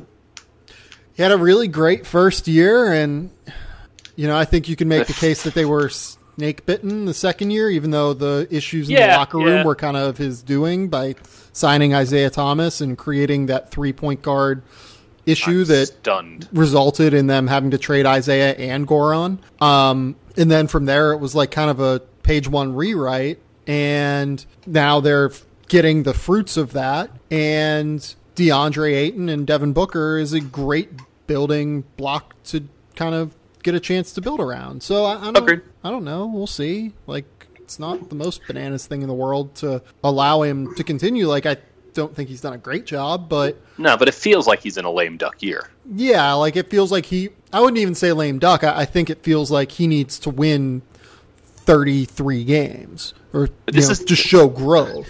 And he needs to do that with a team that had an offensive rating of 100 and a defensive rating of 110. Yeah, like they had genuinely the worst offensive rating and worst defensive rating in the NBA last year. There's a lot going on there that he needs to improve. Let me put it to you this way. The Sacramento Kings had a net rating of -8. The Suns had a net rating of almost -10. The Kings were the second worst in the NBA in net rating. There was a big gap between the Suns and the Kings for who was the worst team in the NBA. Yeah. Yeah. Not a 29. This is an easy under. It's yes, we're talking ourselves in because we don't want to be assholes that they could win 30 or something. And I think we all like Devin Booker, and we all think Ayton can be really interesting. 29 is preposterous for this team. Again, are you going to take the over? Do it. I'm not. Put your money where your mouth is. Put your money where your mouth is. I'm not, because I don't think that the team that is currently constructed goes over, but I don't think that the team that is currently constructed is the team that exists 3 months from now. Okay. So I take back calling you a coward in my mind a second ago. Yeah, it's. Without knowing what this team looks like, I feel like I'm going to say I'm just staying away. But you know what? If you made me pick, I think I would say it. Say it. I think I would say under, because I think that if this team is currently constructed, stays as currently constructed, Trevor Ariza is only there for 40 games. Okay. Man, you're really I like Trevor Ariza a lot, but somehow Trevor Ariza is now the linchpin between this team winning 8 more games than last year or not. I don't see him as an 8-win player. I mean, maybe Ayton's worth 2 or 3. I think Ariza's worth 2 or 3. Yeah, DeAndre's worth maybe 3. Trevor Ariza's worth 3 or 4. Josh Jackson getting better is worth a couple, you can say. Yeah. Maybe that's a game there. Mikal Bridges is worth a game, maybe. You can. What's Isaiah Cannon worth? You want. No comment. Okay, let's move on. I'm taking. You know what you under. can't put a price on, though, Dieter? I mean, there's a lot of things, but I'm interested to hear what you got to say. You can't put a price on having good eyesight. That's true, man. I was really lucky. I had great eyesight for a long time, and it's starting to fade on me now, and it sucks. You know what app you're going to have to use? You're going to have to use Simple Contacts. It is the most convenient way to renew your contact lens prescription and reorder your brand of contacts from anywhere in just minutes. It is vision care for the 21st century. If you need to renew your prescription, you just take a 5-minute Simple Contacts vision test online. It'll be reviewed by a licensed doctor. You'll receive a renewed prescription, and you'll reorder your contacts. All you need is your current contacts, an internet connection, and 10 feet of space. Even if you're totally out of contacts, they have an option for you. And if you have an unexpired RX, just upload a photo or your doctor's information and order your lenses. There are a million things demanding your time. Contact lenses should not be one of them. Simple Contacts lets you renew your prescription and reorder your contacts from anywhere in just minutes. Your couch, your office, wherever. It is just the easiest thing in the world. It's fast, it's reliable, it offers choice in terms of brands and types of lenses. This is a great experience. It's summer, and there is no shortage of reasons that contacts have to be one of the tough things for you to find, and there's no reason why you shouldn't have contacts on hand, because you're going to go to the beach, you're going to have vacations, you're going to have outdoor activities, weddings, everything like that. We're getting into fall wedding season now, so you need. Yeah, we live in California. We have a hard it's already fall. for most of the country, Sam. That's true. Yeah, I'm like looking out right now. You need contacts for that too. Yeah, I'm looking out right now, and I'm seeing like a perfectly blue sky, and it's like 90 degrees outside, and seeing palm trees. So we made it. It's 74 and sunny in the Bay right now. So I mean, I'm not feeling very fallish. At the same time, there is no season where it's acceptable to not be able to see. This really saves you money. And again, I can't emphasize this enough. I am a huge fan of Simple Contacts. I use Simple Contacts. It is just the best experience that I've had for buying contacts as someone who needed to go out and get contacts right around 6 months ago because I got sick of not being able to see out of my right eye. These contacts are so good that Sam was able to see a path in which the Suns can win over 29 games. That's a fair point. I can offer you $20 off of your first order with the promo code GameTheory. Go to simplecontacts.com/GameTheory or enter that code GameTheory, GameTheory, at checkout. Again, you can get $20 off with that order. Look, this isn't a replacement for your periodic full eye health exam. You got to check for glaucoma. You got to check for everything that's going on in your eyes. But it's a big deal. Again, if you're just looking to fix your eyesight, Simple Contacts is going to be your best solution. They have great choices. Like I even have an astigmatism in my right eye, and I can still find the contacts that I'm looking for. So this dude's right eye is messed up. Oh, like my right eye is, I think I'm like 20/80 in my right eye. Like I'm not legally blind, but I am like a couple levels below legally blind in my right eye. Did you consider an eye patch before Simple Contacts? I did not. That's a mistake. I'm a Pirates fan, so I feel like it would have gone too far into just becoming a Pirates mascot. Man, listen, don't be shaming cosplay. Simplecontacts.com/GameTheory. Get that $20 off of your first order. The Portland Trailblazers, their over-under is 42 games. Very interesting number here, I think. What the hell? Do you think Westgate got to the bottom of the alphabetical list and it's just like, let's get wild? I actually think this is a really good number for what it's worth. They won 49 games last year. Their expected was 48. This was the 15th best offense, the 8th best defense. You look at what they've gained, what they've lost over the course of the offseason. They have brought in... Oh, you want to go with what they lost first? Yeah, let's do that. Okay, they've lost Ed Davis. They have lost Shabazz Napier. Pat Connaughton is now on the Milwaukee Bucks. Noah Vonleh now plays for the New York Knickerbockers, if I remember correctly. Yeah, that is correct. And Yorios Papagiannis has finally made that... that sojourn over to Greece that was always destined after he was picked 13th overall by the Kings. You never prolong the inevitable, people. Unless you can make millions of dollars doing it. Oh, no, good for him. But oh, my God. Shout out Vlade. We're going to have a good Vlade conversation later. They bring in Seth Curry, which I think is actually a really good pickup. Nick Stauskas, Anthony Simons, and Gary Trent. This is a team whose bench really struggled last season. Yep. And I genuinely actually think it got worse, even though I like Seth Curry. The big thing there is Ed Davis was very useful for them last season. And, Evan Turner, maybe the health of Maurice Harkless this year helps a little bit more. I think it does. It slides Evan to the bench, and you get more competent point guard play from Seth Curry off the bench. You maybe get some shooting from Nick Stauskas.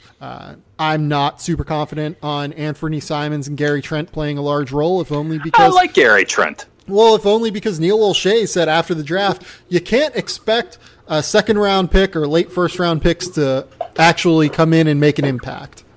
Well, shit, man. I'm just using his words. You can't expect it. That's fair. It's not fair to expect it. I just like Gary Trent. I'm using his words. I think that I'm actually going to say under for this team. Wow! I've been just kind of waiting for the bottom to fall out. I think I've said under for the last 3 years on the Portland Trailblazers. Okay. I clearly have some sort of blind spot here. What the?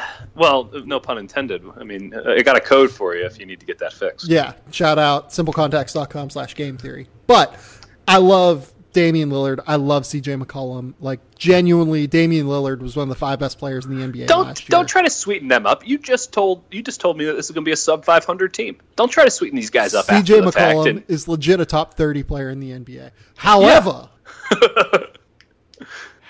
I just don't really like the rest of this roster. just being real about it. Like no, that's fair. But like, okay, they lose. We went through the guys they lost: Davis, Napier, Connaughton. Right? You're not getting those guys back. But like, they didn't.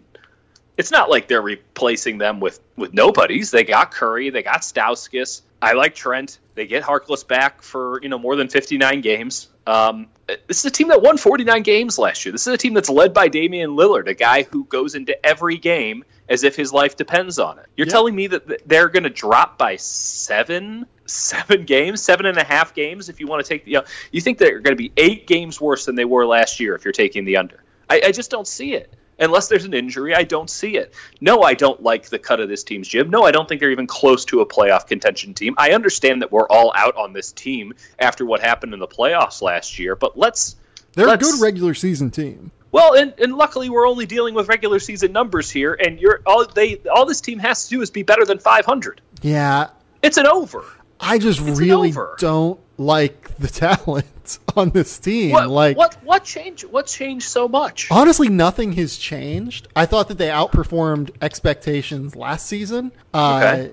This is a team that won 41 games the year before that. Okay, that is a fair argument, but I think it's a well-coached team. I think that they actually do a decent job with Nurkic and having him in. And I kind of like the cut of their jib with Nurkic. I think that they expect Zach Collins to be a much better player this year. I do not agree with them, but I think they expect that. It's definitely their expectation. There's some upside on this team, but let's just deal with the 2 guys in play, McCollum and Lillard. Zach Collins like 4-win upside? Like he's no. Yeah, so I don't like. I feel like 49 wins is their upside. Yeah, but we're not talking about 49. We're talking about 42. Yeah, that's true. It's a big, fat gap. This is a 45-win team. That is write that number down in permanent marker. The 45. Thing that I've struggled to wrap my head around over the last 3 years, realistically, and mostly last season, has been their defense. I mean, they finished 8th in defensive rating last year. They were 20th in defensive rating in 2017, or 24th in defensive rating in 2017, 20th in 2016. The defensive pieces on this roster are not very good. No, I agree. But this is why I say Terry Stotts is a good coach. Terry Stotts is a very good coach, but I just wonder if teams are going to figure out that all they have to do is really spread them out. Like, we saw what New Orleans did in the playoffs. They just played small and spread them out the whole time. With the way that Terry Stotts just wants to run this very conservative scheme where he drops back pick and roll defenders. And to me, it's very difficult to do that over the long term whenever you don't have the personnel really to change up your defensive looks really. I don't disagree with that. Yeah, from their center position, Yusuf Nurkic, I'm not a big Yusuf Nurkic fan defensively. There are some people who think he's an okay rim protector. I don't really see that, to be honest. I'm not one of those people. Zach Collins is still very skinny. I think he'll be a good defender at some point. I just don't see it this year necessarily. Myers Leonard's obviously not defending. Caleb Swanigan's not defending. So interior defense, I think that their interior defense probably takes a step back this year to true talent level. And then their perimeter defense is led by Damian Lillard and CJ McCollum. And while Damian Lillard has gotten a lot better defensively than what he was, this is still not a plus defensive backcourt. No. So you've non-plus, so you have below average interior defense, and you likely have average to below average perimeter defense, even though Al Farouk Aminu is an incredible defender. I ride with Al Farouk Aminu. I just don't see how this team's a top 10 defense again unless there's magic hoodoo. And if they're a top half offense and a top, let's say they're a league average offense and a league average defense next year. What does that portend to? League average. It's 41 games. Yeah, but they have Damian Lillard. Maybe. Yeah. I mean, look, I mean no disrespect to Damian Lillard. That guy is a stone cold killer, and he is unbelievable. Like, how that guy has gotten better every single season of his career is remarkable to me. He continues to add every single time that he steps on the floor. Last year, he became a better distributor. The season before that, I thought, is when his defense took like a small jump. Mm-hmm. Like, there's so many things that he continues to bring, and he's gotten better every single season from the time he was a freshman at Weber State. Like, you don't see guys get better from the time that they're 19 to the time that they're 28, like, ever. And he's done it, and I respect that immensely, but I'm just not seeing it with the rest of this team. But it's the same team. I mean, I get it. They're not gonna be at 49 wins, but they're not gonna be where they were. It split the damn difference from 2017 and last year, because I think that's a fair thing to do with what they have, with the man who leads this thing, with all of the. I honestly think that they have something to prove after all of the bullshit of this summer, and both Lillard and McCollum kind of running their mouths. I mean, it's not 42 is a lot. It's just a lot. It's a lot for me to see. I don't even know how you could possibly make the case that it's more likely that they're under 42 wins than it is that they're over it. I don't see that case. And you know what? I might be on the wrong side of it. I might be.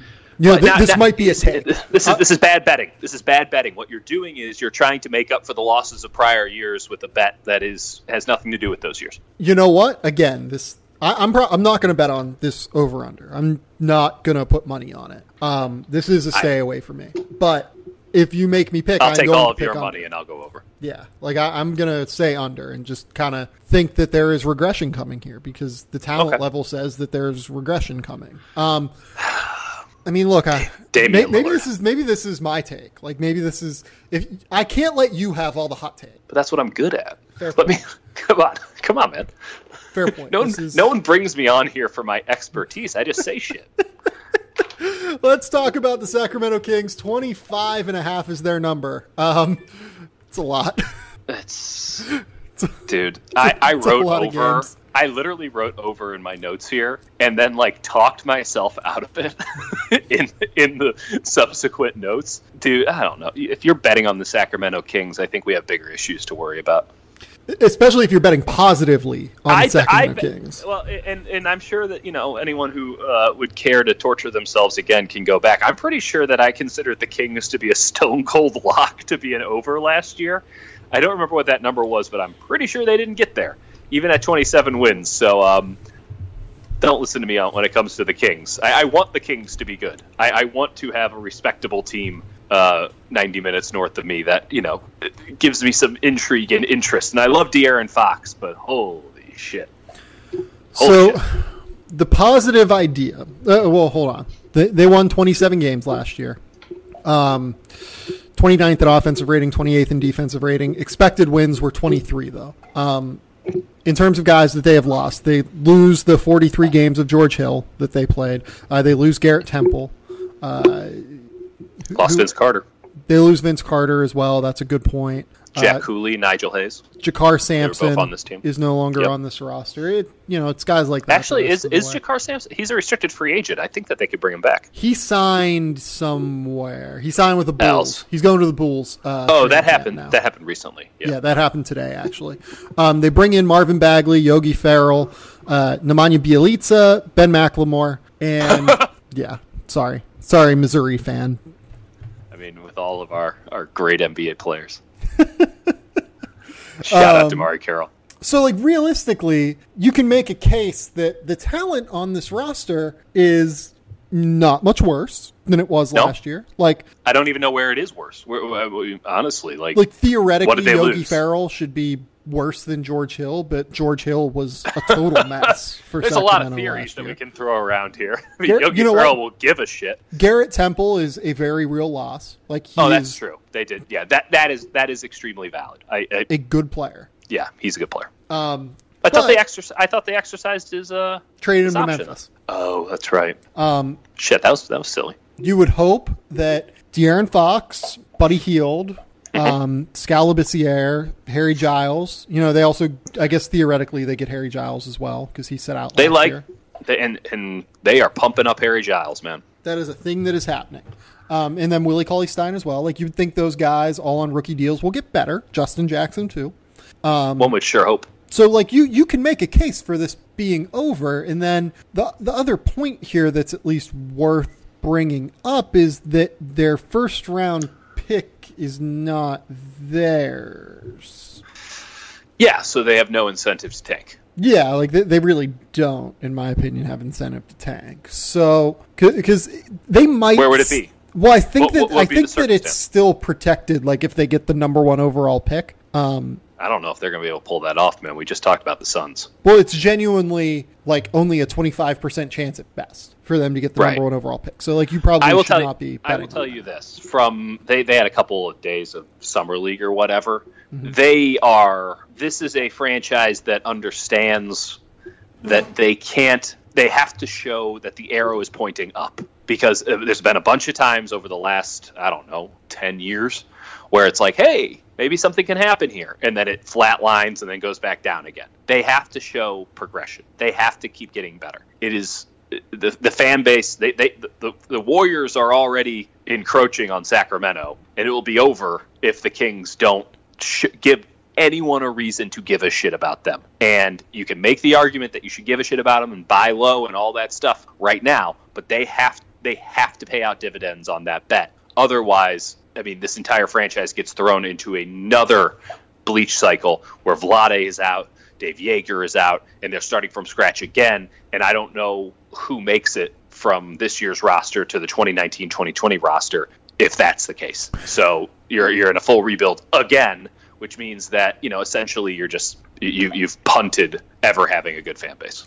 Yeah, the Dave Yeager coaching thing here is interesting just because it's such a young team, and Dave Yeager is famous for not loving having to coach young players. Dave Yeager is not the right coach for this team. I'll flat out say that. Yeah, I never understood this hire, and I don't like it. I don't like it. It's so regressive, but I don't know what I expected from the Kings. So yeah, I mean, why not get Frank Vogel while you're at it? So my thing here is I don't understand where they get efficient offense from, unless you like. They could realistically play lineups of De'Aaron Fox, Buddy Hield, Bogdan Bogdanovic. And they should with those three. Yeah, Marvin Bagley and a center like Willie or Scal or Harry Giles, whoever you want to play. Yeah, that'd be a really fun lineup. That'd also just be a very young lineup that probably by NBA standards would not be very good. It would be the smart lineup for them to play as they continue to develop and get these guys better at basketball. And Bogdan was actually a genuinely good basketball player last season. Second team all rookie. Yeah. So, and like, you know what? Willie Cauley-Stein took a bit of a leap last year as well. So I was a little bit shocked about it too. Like, you could make the case that they have players on this roster who will be useful for them long term. Mm-hmm. I just don't know what they're going to be good at. Like, I don't know where this team excels defensively. In fact, I just don't think that they will. I think they won't. Very clearly a bottom 5 defense in the NBA. And then offensively, I mean, like, I love Buddy. I think Bogdan's really good. De'Aaron, I think his struggles got overblown a little bit last year, but he wasn't great offensively last year. No, he wasn't. You're just because of the way this roster is aligned, where you have Zach Randolph, Marvin Bagley, Willie Cauley-Stein, Costa Koufos, Deontay Davis, Scalabissiere, Harry Giles, Wenyen Gabriel. That's 8 big men. You're probably playing 2 big men together all the time. Did you mention Bjelica? Sorry, 9 big men. So yeah, you're playing 2 big men together all the time, basically. So just as Dave Yeager loves it. Right, and that's, you know what, that is exactly what his want is to do. So because the year is 2008. Yes. So I don't really see how this team becomes more than like a bottom 7 offensive team. So I'm going on. Though Bjelica gives them, maybe if Dave Yeager decides that he wants to watch basketball from the last 5 years, Bjelica does give them an option at the 4. Look, certainly a dimension that Zach Randolph doesn't give them. Look, I like Nemanja Bjelica. I think he's a very valuable, useful bench player. But if Nemanja Bjelica is your saving grace, I'm not saying that. I'm just saying, look, Jesus Christ, at least they're not totally prototypical, New York Knicks 1994. Like, at least they're not, throwing it back to a time when guys wore Reeboks. Like, there's a little bit of dynamicism. Oh man, that's funny because Marvin Bagley is rep by Puma. Yeah, no, maybe we're throwing it back to the 70s. I'm going under on this team. Okay. I get that they have incentive to win because they don't have their pick in all likelihood, but is this the worst team in the NBA this year? I think I lean toward bottom 3 at least. You were talking Suns over, and you're talking Kings under. Oh no! I definitely think the Suns are better than this team. Okay, well, I mean, name me. I mean, Atlanta. The Knicks and Atlanta, I think, are the Knicks other and Atlanta. two Okay, for me. Okay, but I like the Atlanta over, and I like the Knicks under. But that Knicks under is inflated because it's the fucking Knicks, and they're always going to get 2 or 3 more games than they should just because of the market. So, I mean, I guess that's the real fun for me watching. I guess they do play at some point. A Knicks-Kings game would just about crush any basketball fan's soul. But which of those 2 teams has the worst record? That's something to keep an eye on. That's just sad. What do you want me to tell you? This is what the NBA has produced. It's all Kevin Durant's fault. This is all very sad. I'm going under for the Kings. I would like to go over. I really would. I'm going to go over. I'm going to bet on De'Aaron Fox to figure some shit out. The San Antonio Spurs, their number is 44.5. I actually really like this number. Last season, this team really did not get, basically anything from Kawhi Leonard. He played, if I remember correctly, 9 games? 9 games. 47 wins last year, expected win-loss of 49, so they actually underperformed a little bit. Offensive rating of 17, defensive rating of 3rd. They bring in DeMar DeRozan. They lose Danny Green, obviously, who actually was a guy who started most of their games last year. You can make the case that he regressed, to be certain. He wasn't quite the same guy that he has been in the past. But you're telling me that he wasn't Danny Green from those NBA finals? Yeah. Of course not, but he was still good. But he was fine, yeah. He was good, solid wing. He's a good player. Kawhi played 9 games. So you're getting an upgrade with DeMar DeRozan regardless. Which, again, a team that was expected to win 49 games. Yes, and you bring in Jakob Poeltl as well. Poeltl is at least... He will be a serviceable... Is he better than Pau Gasol right now? I'd say they're about the same. Okay, well, that's certainly serviceable. A little bit different in terms of the way they go about things. For sure. But for sure. Probably about the same in terms of overall efficiency and usefulness. Other players that they have, lost or brought in. Manu has retired. Tony Parker is now in Charlotte. Kyle Anderson is now in Memphis. He actually started 67 games for them last season as well. Yeah, that's I think, honestly, other than obviously Kawhi, but I think Kyle Anderson is a bigger loss than Danny Green for them. I would agree. Marco Bellinelli is someone that they've brought in. Dante Cunningham is another player who can be a rotation player. Lonnie Walker is a very young player who was not particularly great last season at Miami, but has a lot of upside athletically. Chimezie Metu is another athletic upside kind of guy. I am definitely saying over here. I'm pounding the over on this is one that I will actually bet on. Agreed. If you look through Greg Popovich's 20-year past, he has been, I think you can make the case, the best defensive coach in NBA history. Not going to argue with you. Yeah, so they finished... Because I don't have an argument. Everyone is talking about DeMar DeRozan is going to, tear apart this defense that finished 3rd in the NBA. More so than Kyle Anderson did last year? Kyle Anderson was useful defensively. I will say that. That's what I'm saying. I think DeMar DeRozan can be useful too. But here's the thing. Greg Popovich's Spurs, he's been there 21 straight years, right? They've finished in the top 3 in defensive rating 17 times. Yeah. And look, Tim Duncan, David Robinson, Bruce Bowen, these guys, Kawhi Leonard, incredible defenders to have around. But they've just figured it out. That shit ain't no accident. They figured it out every year. And in LaMarcus Aldridge and DeMar DeRozan, you still have 2 guys that made all NBA teams last year, if I remember correctly. LaMarcus Aldridge, I No made All-NBA, and then I believe DeMar was also on the All-NBA team last year as well. So, like, if you assume that there's going to be a level of competence here defensively where they're going to be a top 10 defense simply because Greg Popovich is there, which is where I'm personally at, yes. You have to assume that getting the influx of shot creation is really, really going to help them, because this team had no shooting last year. Sure, they were 27th in three-point attempts and 26th in three-point percentage. And look, like, DeMar DeRozan isn't necessarily going to fix that, but what DeMar DeRozan is going to do is he's going to create more attention drawn to him from defenders, and that's going to open up shots for Patty Mills. It's going to open up shots, hopefully, for LaMarcus Aldridge. Marco Bellinelli is a great floor spacer. Bryn Forbes probably plays a little bit more. And Derek White. I think Bryn Forbes has a big year.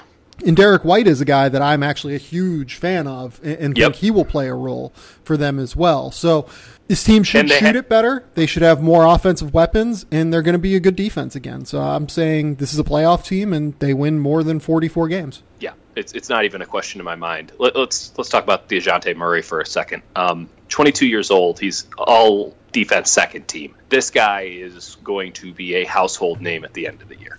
They are going to put a lot on his shoulders, I think, and I think he rises to the occasion. He has that kind of temperament about him. I agree with you on White. I agree with you on Forbes. We'll see what they can get from Rudy Gay, who is somebody. He's fine. And I'm interested to see, I guess maybe the one area that I can point to where it's like Aldridge and DeRozan, do those games mesh all that well? I ultimately think that it's going to be fine because these Spurs do play at a slower pace, that they're not pushing the ball up and down the court and they have to make fast decisions. It's a pretty methodical operation. I'm sure that they can come up with systems and machinations to make those guys click together. But the notion that this team, which didn't have Kawhi Leonard last year and had much – Kawhi Leonard – hurt this team, in my opinion, more than he helped this team, just with all the bullshit going on around this team that they had to deal with. You're losing Tony Parker. Long-term, big picture, that sucks. Doesn't do anything to dissuade me that this is a very good team still. I'm betting on Murray. I'm betting on Forbes. I'm betting on White. I'm betting on Greg Popovich. I'm betting on DeRozan to come out and, that's going to be fun, if nothing else, to watch what Greg Popovich can do with a guy like DeMar DeRozan. If he wants to change up that game, if he wants to sort of optimize what DeMar DeRozan's already doing. This is a fascinating little experiment that they got going on here. And it's a pretty high floor experiment as well. It's not as if DeMar DeRozan's just going to blow shit up. He doesn't have any Carmelo in him or anything like that. It's everything about this team screams competence, and 44.5, I suppose I understand why the number is there, but you're telling me that this team isn't going to be pushing for 50 again? If nothing else, they have something that no one's going to be paying attention. They're going to presume that because Kawhi's gone, that this team is going to take a slide, as we see in the number, and watch them just put up a big middle finger to the NBA like they do every single damn year. And if it's not in the, it probably won't be in the playoffs, but in the regular season, this team has something to prove. I feel like this is the biggest potential middle finger year that I can remember in Spurs history, just because they've never had a situation like the Kawhi Leonard deal where someone just straight up didn't want to be there and they had to move them. So and people were talking, Pop should get out, and this is the year that it all falls apart, and blah blah blah. Like, you don't think that Pop is going to come in with something to prove? Yeah. No question. And look, you're talking about you're essentially betting on the Spurs being worse, having traded Tony Parker, Manu Ginobili, Kyle Anderson, and Danny Green for DeMar DeRozan, Jakob Poeltl, Marco Bellinelli, and Dante Cunningham. If we're just talking names, absolutely, it sounds like that. If we're actually looking at it, not really. There's really not. If there's a drop off, it's not very much. It's a game or two. To me, it's a very clear jump, I think. You like the jump of it. I can. It might take a little bit for DeRozan to fit in, to be honest. It might. Could, yeah. I just assume Greg Popovich is very good. Yeah, what is there to point? To me, this is just me betting on Greg Popovich, and I guess in my opinion, there has never been a safer bet in sports than betting on Greg Popovich. Agreed. Like who? And like let's just run through it. Like everyone's, you're talking about Derek White and Bryn Forbes. Like who the fuck was Kawhi Leonard? There's certain things that the Spurs do that no other team in basketball has done. This team has 46 playoff appearances for a damn reason. And it ain't because they have more money than everybody else. It's because they have, Greg Popovich and the most competent coaching staff and the most pragmatic coaching staff in perhaps all professional sports. And this team has a lot of talent, and they're going to optimize it as they do every single damn year. And now Popovich is angry? Yeah, I'll take the over. The last team, the Utah Jazz, this over-under is 49.5. Yeah. It's a large number. It's a game and a half better than they were last year. Game and a half better than they were last year. They really don't gain or lose much, it's worth saying. Jonas Jerebko left. Jonas Jerebko is gone. I mean, they lose 39 games of Rodney Hood. Okay. Do they really lose anything there? Really only brought in Grayson Allen. It's basically the same group. And having said that, this is a group that finished with quite a flourish last year. A little bit. You look at what they were on January 9th, they were sitting at 16-24. They end up winning 32 of their last 42 games. And that coincided with, Donovan Mitchell really, really figuring things out. And then we saw that in the playoffs again, where he is just an utter superstar. And that's going to continue going forward. I just believe that. I guess that's the question. Is it going to continue, or is he going to make another jump? Because he's in the superstar realm, right? And if you don't think that, you're not paying attention. He's in the superstar realm. This is a guy who has transcendent talent. I don't think anyone saw that coming out of Louisville, but it's here now and it's present. How much better does Donovan Mitchell get from year one to year two? Because I can see this flatlining, which is not to say that he's in any way going to be bad. It's merely to say that he might have just gotten to his ceiling very fast. This is a guy who's 22. It's not like he's, a developmental prospect or anything. Maybe he just got there straight away, and now he's here. Yeah, I will bet on that not being the case. But okay. I feel like I'm on the other side of that. I mean, what do you see from Donovan Mitchell this year? What are the numbers you see him putting up? I think he puts up like 25 and 5 on better efficiency than what we saw last year. Like I don't think he's going to take like a ton more field goal attempts just because he's already taking like 18 a game. Right, 17 a game, yeah. So where you're going to see that jump is you're going to see it, I think, in his efficiency. This is the guy who averaged 20 points per game last year. Steal and a half. It's easy to see how this gets better, right? He only had a 50% effective field goal percentage. He only shot 50% from 2-pointers. Slightly below average true shooting percentage last year at 54%. 34% 3 points. Yeah, so the jump is going to come in. No one expected him to even get to this level. Yeah, the jump is going to come in 3-point percentage. He could stand to be a slightly better finisher around the basket, and given his length and athleticism, I would think that'll be the case. Also, I mean, it bears mentioning, I talk about this seemingly every other podcast, but Donovan Mitchell is one of the hardest workers I think I've ever seen work. He is really just special in that regard. So I think he's just going to get better. That's a fair bet. Let's also mention we all talk about his great playoffs. He had a 47% effective field goal percentage in the playoffs. So I mean, it was mostly field goal attempts where he was putting up 22 shots a game. And because he's so aesthetically pleasing as a player, you go, well, he had this big breakout playoffs where he averaged 24 points per game. Yes, he could get absolutely better in efficiency. His temperament, everything that you just said, lends me to believe that that it's going to happen. I just don't think that it's this guarantee that might be presented. Oh, well, Donovan Mitchell will get better in year two. There's not. I mean, I guess there's always levels, but it doesn't feel like there's that much more room for him to get that much better. He's really fucking good, and we have to remember, this is a guy who wasn't a top overall pick or anything like that. He did kind of come out of nowhere, if we're being honest. It's the number 13 pick. So I'm not certain, and he's certainly a known entity now. So teams are going to have to key on him more. I'm not certain that there's a jump there. And I think a lot of this number, as it's currently constructed, presumes that Mitchell enters like all NBA teams first or second all NBA team status. And I'm not comfortable with that level. I think that is possible. I will say that. I'm not saying it's impossible. I'm just saying I'm not comfortable. I would never presume that. Okay, and so I'm going to be on the pessimistic side of that scale. So here is a strong opinion that I probably shouldn't say publicly. If you made me pick one of Donovan Mitchell or Victor Oladipo this year, I would rather have Donovan Mitchell, I think. That's interesting. And again, like Victor was all NBA last year, excellent player. Again, another guy that works incredibly hard. Like he'll be all NBA again this year, I think. But that's kind of where I'm at on Donovan.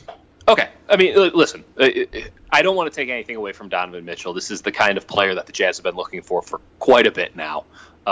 He is a superstar, and it would be great for the Jazz. I think it would be great for the league if he does continue to progress. I'm not certain that the arrow continues to point up in the way that it's pointing up right now. Now, at 49.5, that's kind of a tough ask. Now, I feel comfortable taking the over because they should get more than 56 games of Rudy Gobert, and he changes a lot of things for them. And you have Quinn Snyder with momentum behind him and guys that know his system, that wing-heavy system. I feel like there's a game and a half in that. And I feel like there's got to be a game, at least in getting more than 56 from Gobert. There's probably another game in Mitchell, though I think a lot of other people would say that there's more than that. And I think that Snyder and continuity is a game in itself. That's 3 right there. That puts him at around 51, 52. And I mean, it's tough. It's tough, though. So, like, over the second half of the year last season, like over the full second half, they were on pace to be a 62.5 win team.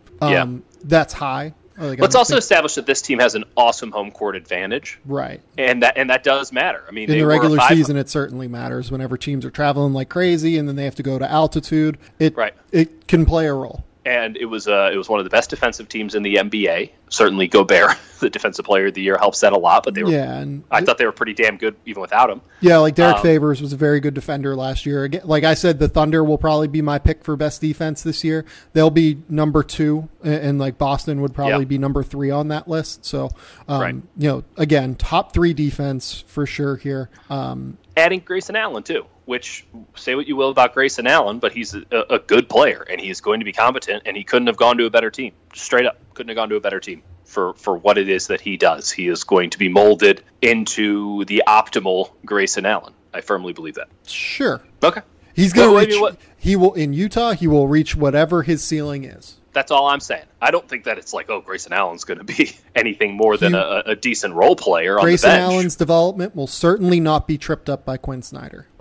That matters. That matters because that means that you have a competent 8th, 9th guy on this bench on this team. It might even be lower than that. Like there's value in knowing that you're going to get something positive, presumably from a rookie. I mean, not a lot of other teams can say that. I mean, that's the one guy who that they've made a swap for. It's Jonas Jerebko for Grayson Allen. I think that's an upgrade. Just call me crazy. Yeah, I mean, it seems like a reasonable opinion to have that, even though Grayson's a rookie and rookies tend to be bad.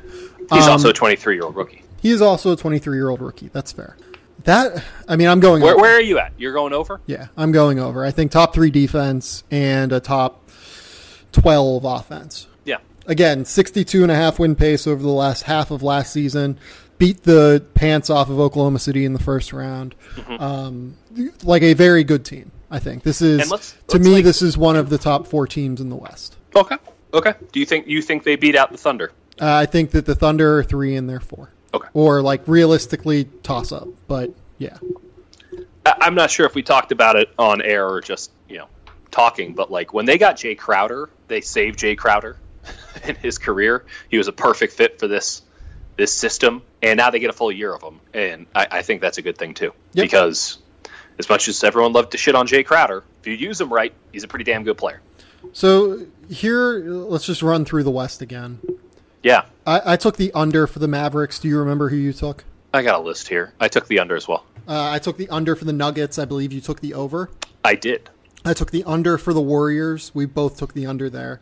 Mm-hmm. I took the over for the Rockets. I took it harder. I took the under for the Clippers. I took the over because I feel like they're eminently 500. I took the over for the Lakers. Took the under. I took the over for the Grizzlies. I very much took the over for the Grizzlies. I took the over for Minnesota. I took the under. I took the over for New Orleans. I took the over as well. I took the over for Oklahoma City. Big fan of the over for Oklahoma City. I like hemmed and hawed on Phoenix. What did I end up doing? You know what? Fortune favors the bold, even if it won't actually bring you a fortune. Let's say you went over, even though I think deep down you know it's under. Yeah, sure, we'll say that. You were close enough that I'll give it to you. I was very much under. Yeah, I went under on Portland. You went over. I went over. I went under on Sacramento. You went over, but I didn't feel good about it. I went over on the Spurs and over on the Jazz. We both love that Spurs bet. And you both. I don't love the Jazz bet as much as I love the Spurs bet, but I took both of them on the over. Yeah. So I only have 6 unders in the West. I believe I have 8 unders in the East. That stands to reason, no? Yeah, I mean, it ended up 16-14. Shit doesn't all have to add up, by the way. Like, markets manipulate these numbers more so than logic. Yeah, but I feel like 16-14 is a reasonable split. Yeah, we're no one's going to accuse either of us of being optimistic people or overly optimistic people. That's very true. Pretty sure you only bring me on so that your pessimism is drowned by mine. Like, oh, you guys think I'm bad. Wait until you get a load of this fucker. Oh my god. Yeah, that's it. I think we're done. Do we have any other strong takes here? Well, okay. Let's take a second here, and we just went through the entire regular season, but let's have a moment here and address the playoffs. I'm not saying break down your bracket or anything like that, but who's a team surprising team that you would like to, if you can get that prop that they'll make the playoffs? Who's a team that you think will surprise in the playoffs? And who's your champion? And if it's not the Warriors, who would it be? I think that Charlotte is at 35.5. Yeah. They're probably the lowest total that I think makes the playoffs. Okay. I think we're in agreement on that. In terms of winning around, that's a good question. In terms of winning around, I don't know if the Pelicans qualify as that. Maybe the Blazers for me.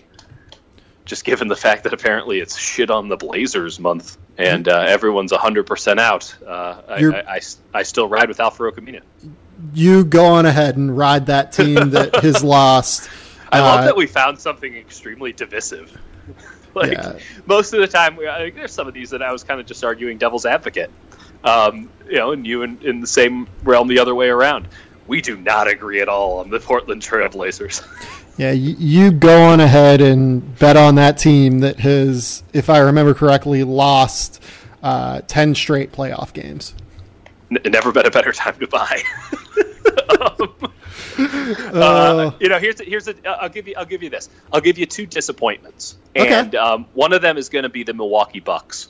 I'm having a hard time seeing the Bucks sort of slide into the large vacuum that LeBron James leaving the Cleveland Cavaliers has left in the Eastern Conference. I had the under on them at 46.5. They make the playoffs in the Eastern Conference, but I do not see them elevating their game as some might presume they would, given the opportunity available. And another team I'm down on is the Wizards. And I mean, there's a lot of reasons as to why, but I think the main one is most Dwight of them Howard. involve fart jokes.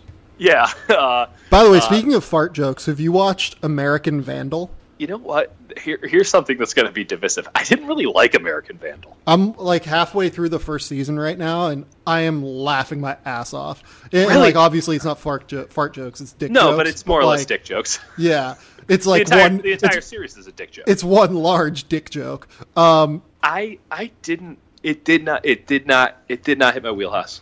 It really didn't. I don't think I laughed out loud once. Maybe after I finish the first season, we'll talk about it. But yeah, I mean, listen. I don't know if I was in the right frame of mind necessarily. I'm a pretty stressed out dude, but like I love stupid comedies like Hot Rod, MacGruber, Pop Star. I thought Pop Star was like the funniest movie I'd seen in a long time. This is different than those though, because this is totally like a very serious like.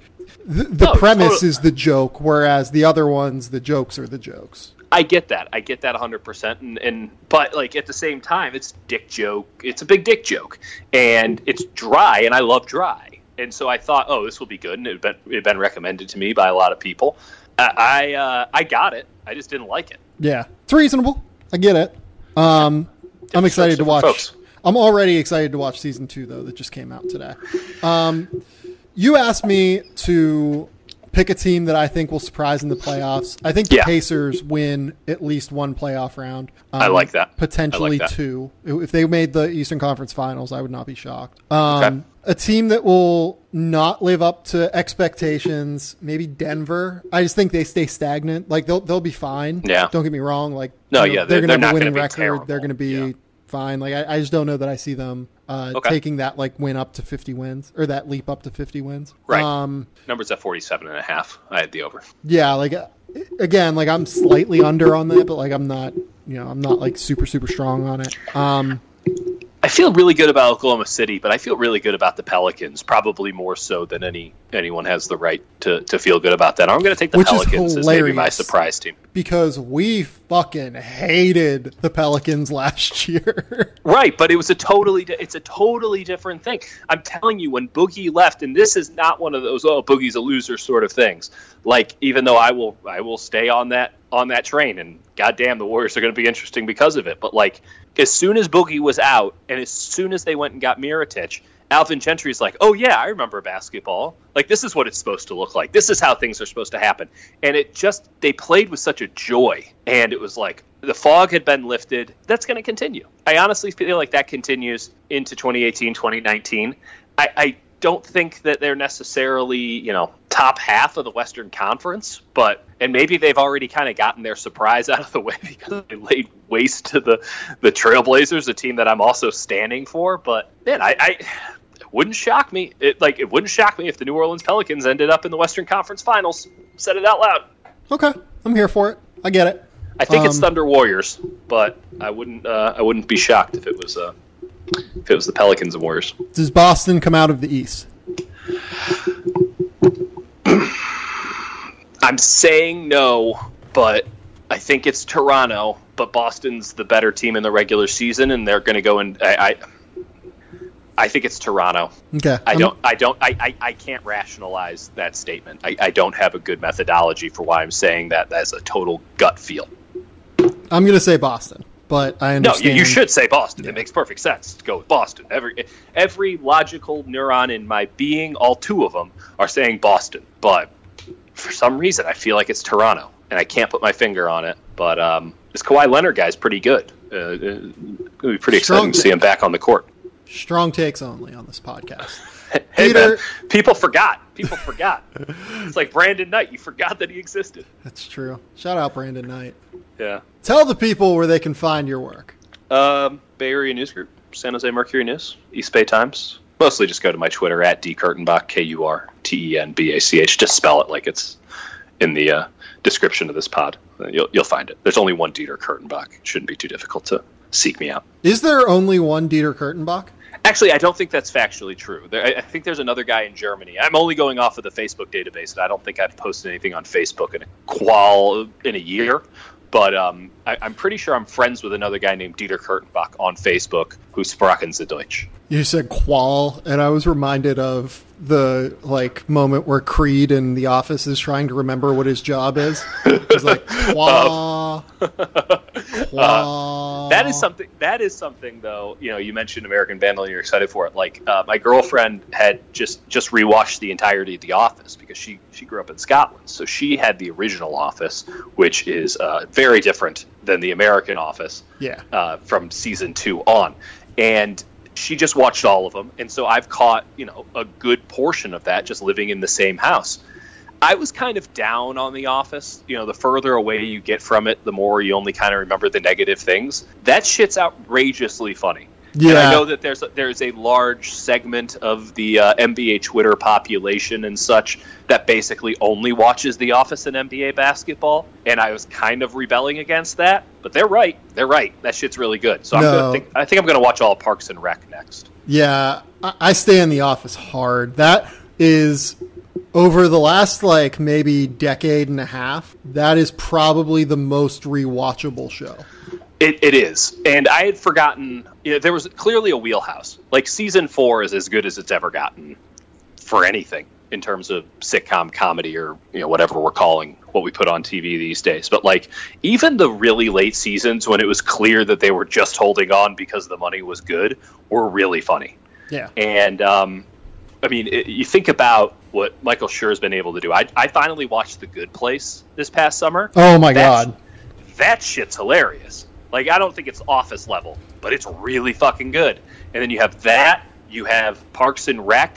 I haven't watched this Trial and Error yet, but he's got his hands on that. So, I feel like that's something that I have to watch now, too. Man, he's the Michael Jordan of comedy. Well, he also has Brooklyn Nine-Nine. And Brooklyn Nine-Nine... Is he Brooklyn Nine-Nine, too? Yeah. He partly created Brooklyn Nine-Nine. Yeah, Brooklyn Nine-Nine, I think, is probably second on that list of most rewatchable TV shows. Yeah, I did that. We did that a while back because I watched it. I caught on at I watched the first few episodes and I liked it, and then I caught back on, finally, when I got Hulu or whatever. And I think we knocked out the first 3 or 4 seasons in a pretty short period of time. But it's been a bit. So that's the weird thing about watching, TV, especially binging it.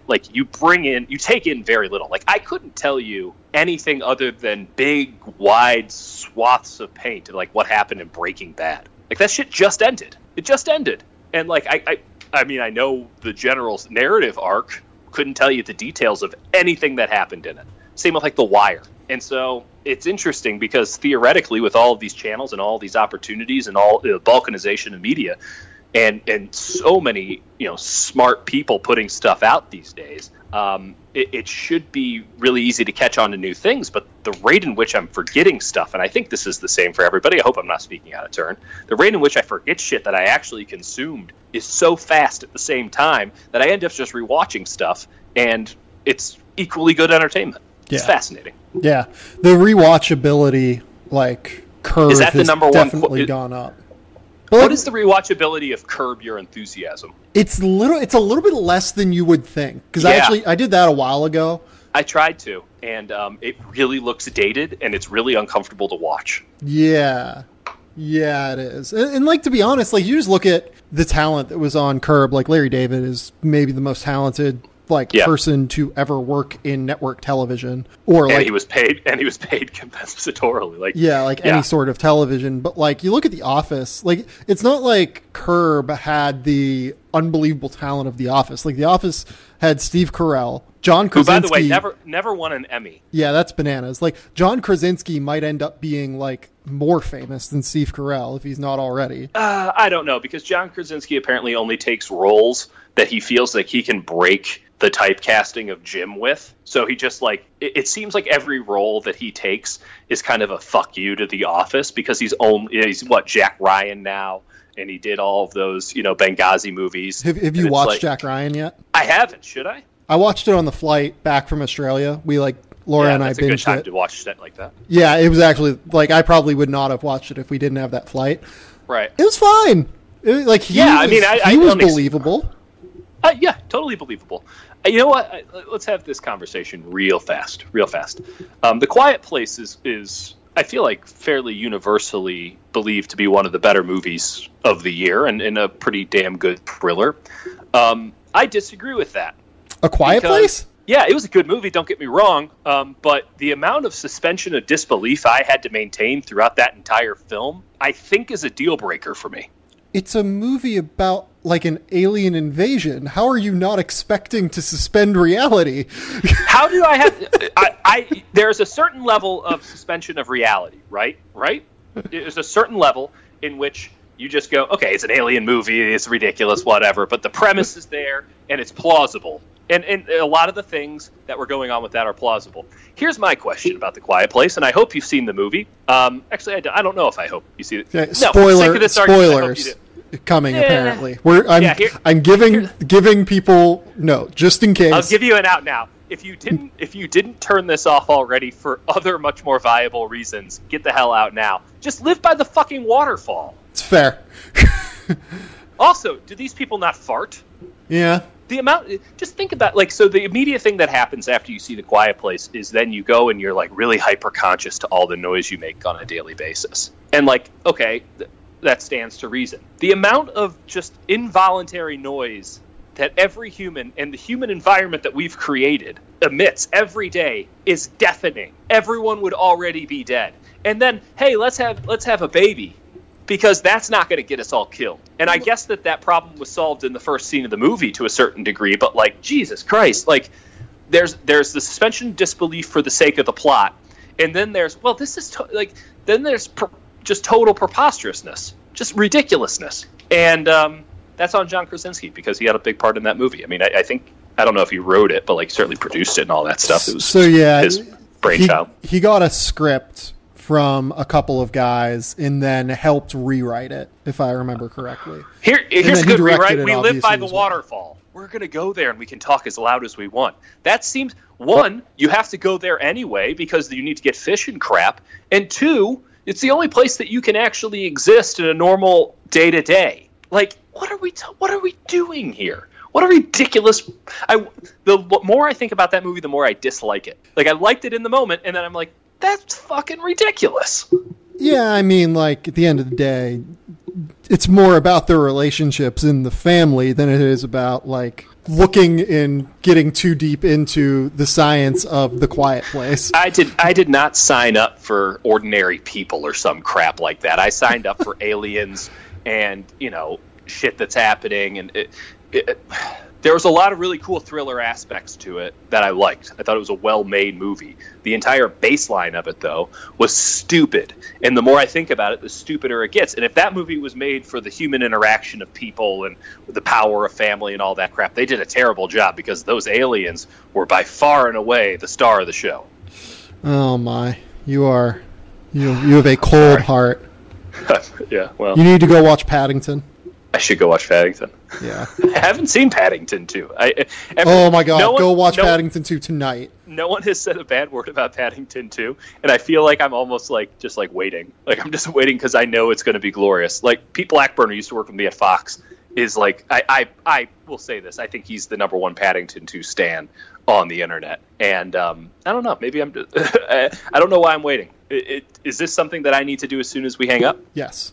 Go find Heather, watch Paddington 2, and just be happy. Why? It's just the perfect movie. It's funny. It's cute. It's endearing. It actually has relatively strong thoughts on the criminal justice system and the absurdity of the criminal justice system and the prison system.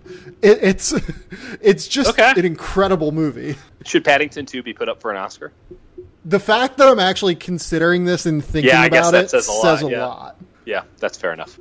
What's the best movie you've seen this year, other than Paddington 2? Huh. And we're talking Academy classic best movie you've seen this year. Best movie I've seen this year. Actually, now I'm having a bit of a hard time with that. Let's save that for a different conversation. Yeah, we're gonna have to save that for another time. It's hard to line stuff up. That's on my my movie podcast, Not So Quiet Place, with Dieter Kurtenbach and I guess Sam Bassino. Go subscribe to The Athletic. Keep me employed. Keep on listening to this podcast. We'll be back later next week at some point. Or I guess this week. This is coming out on Sunday. So until next time. Are you going to do a college basketball preview anytime soon? I don't know. We'll see. You should do that. I haven't decided yet. I'd listen. Until next time, we'll talk soon. Bye.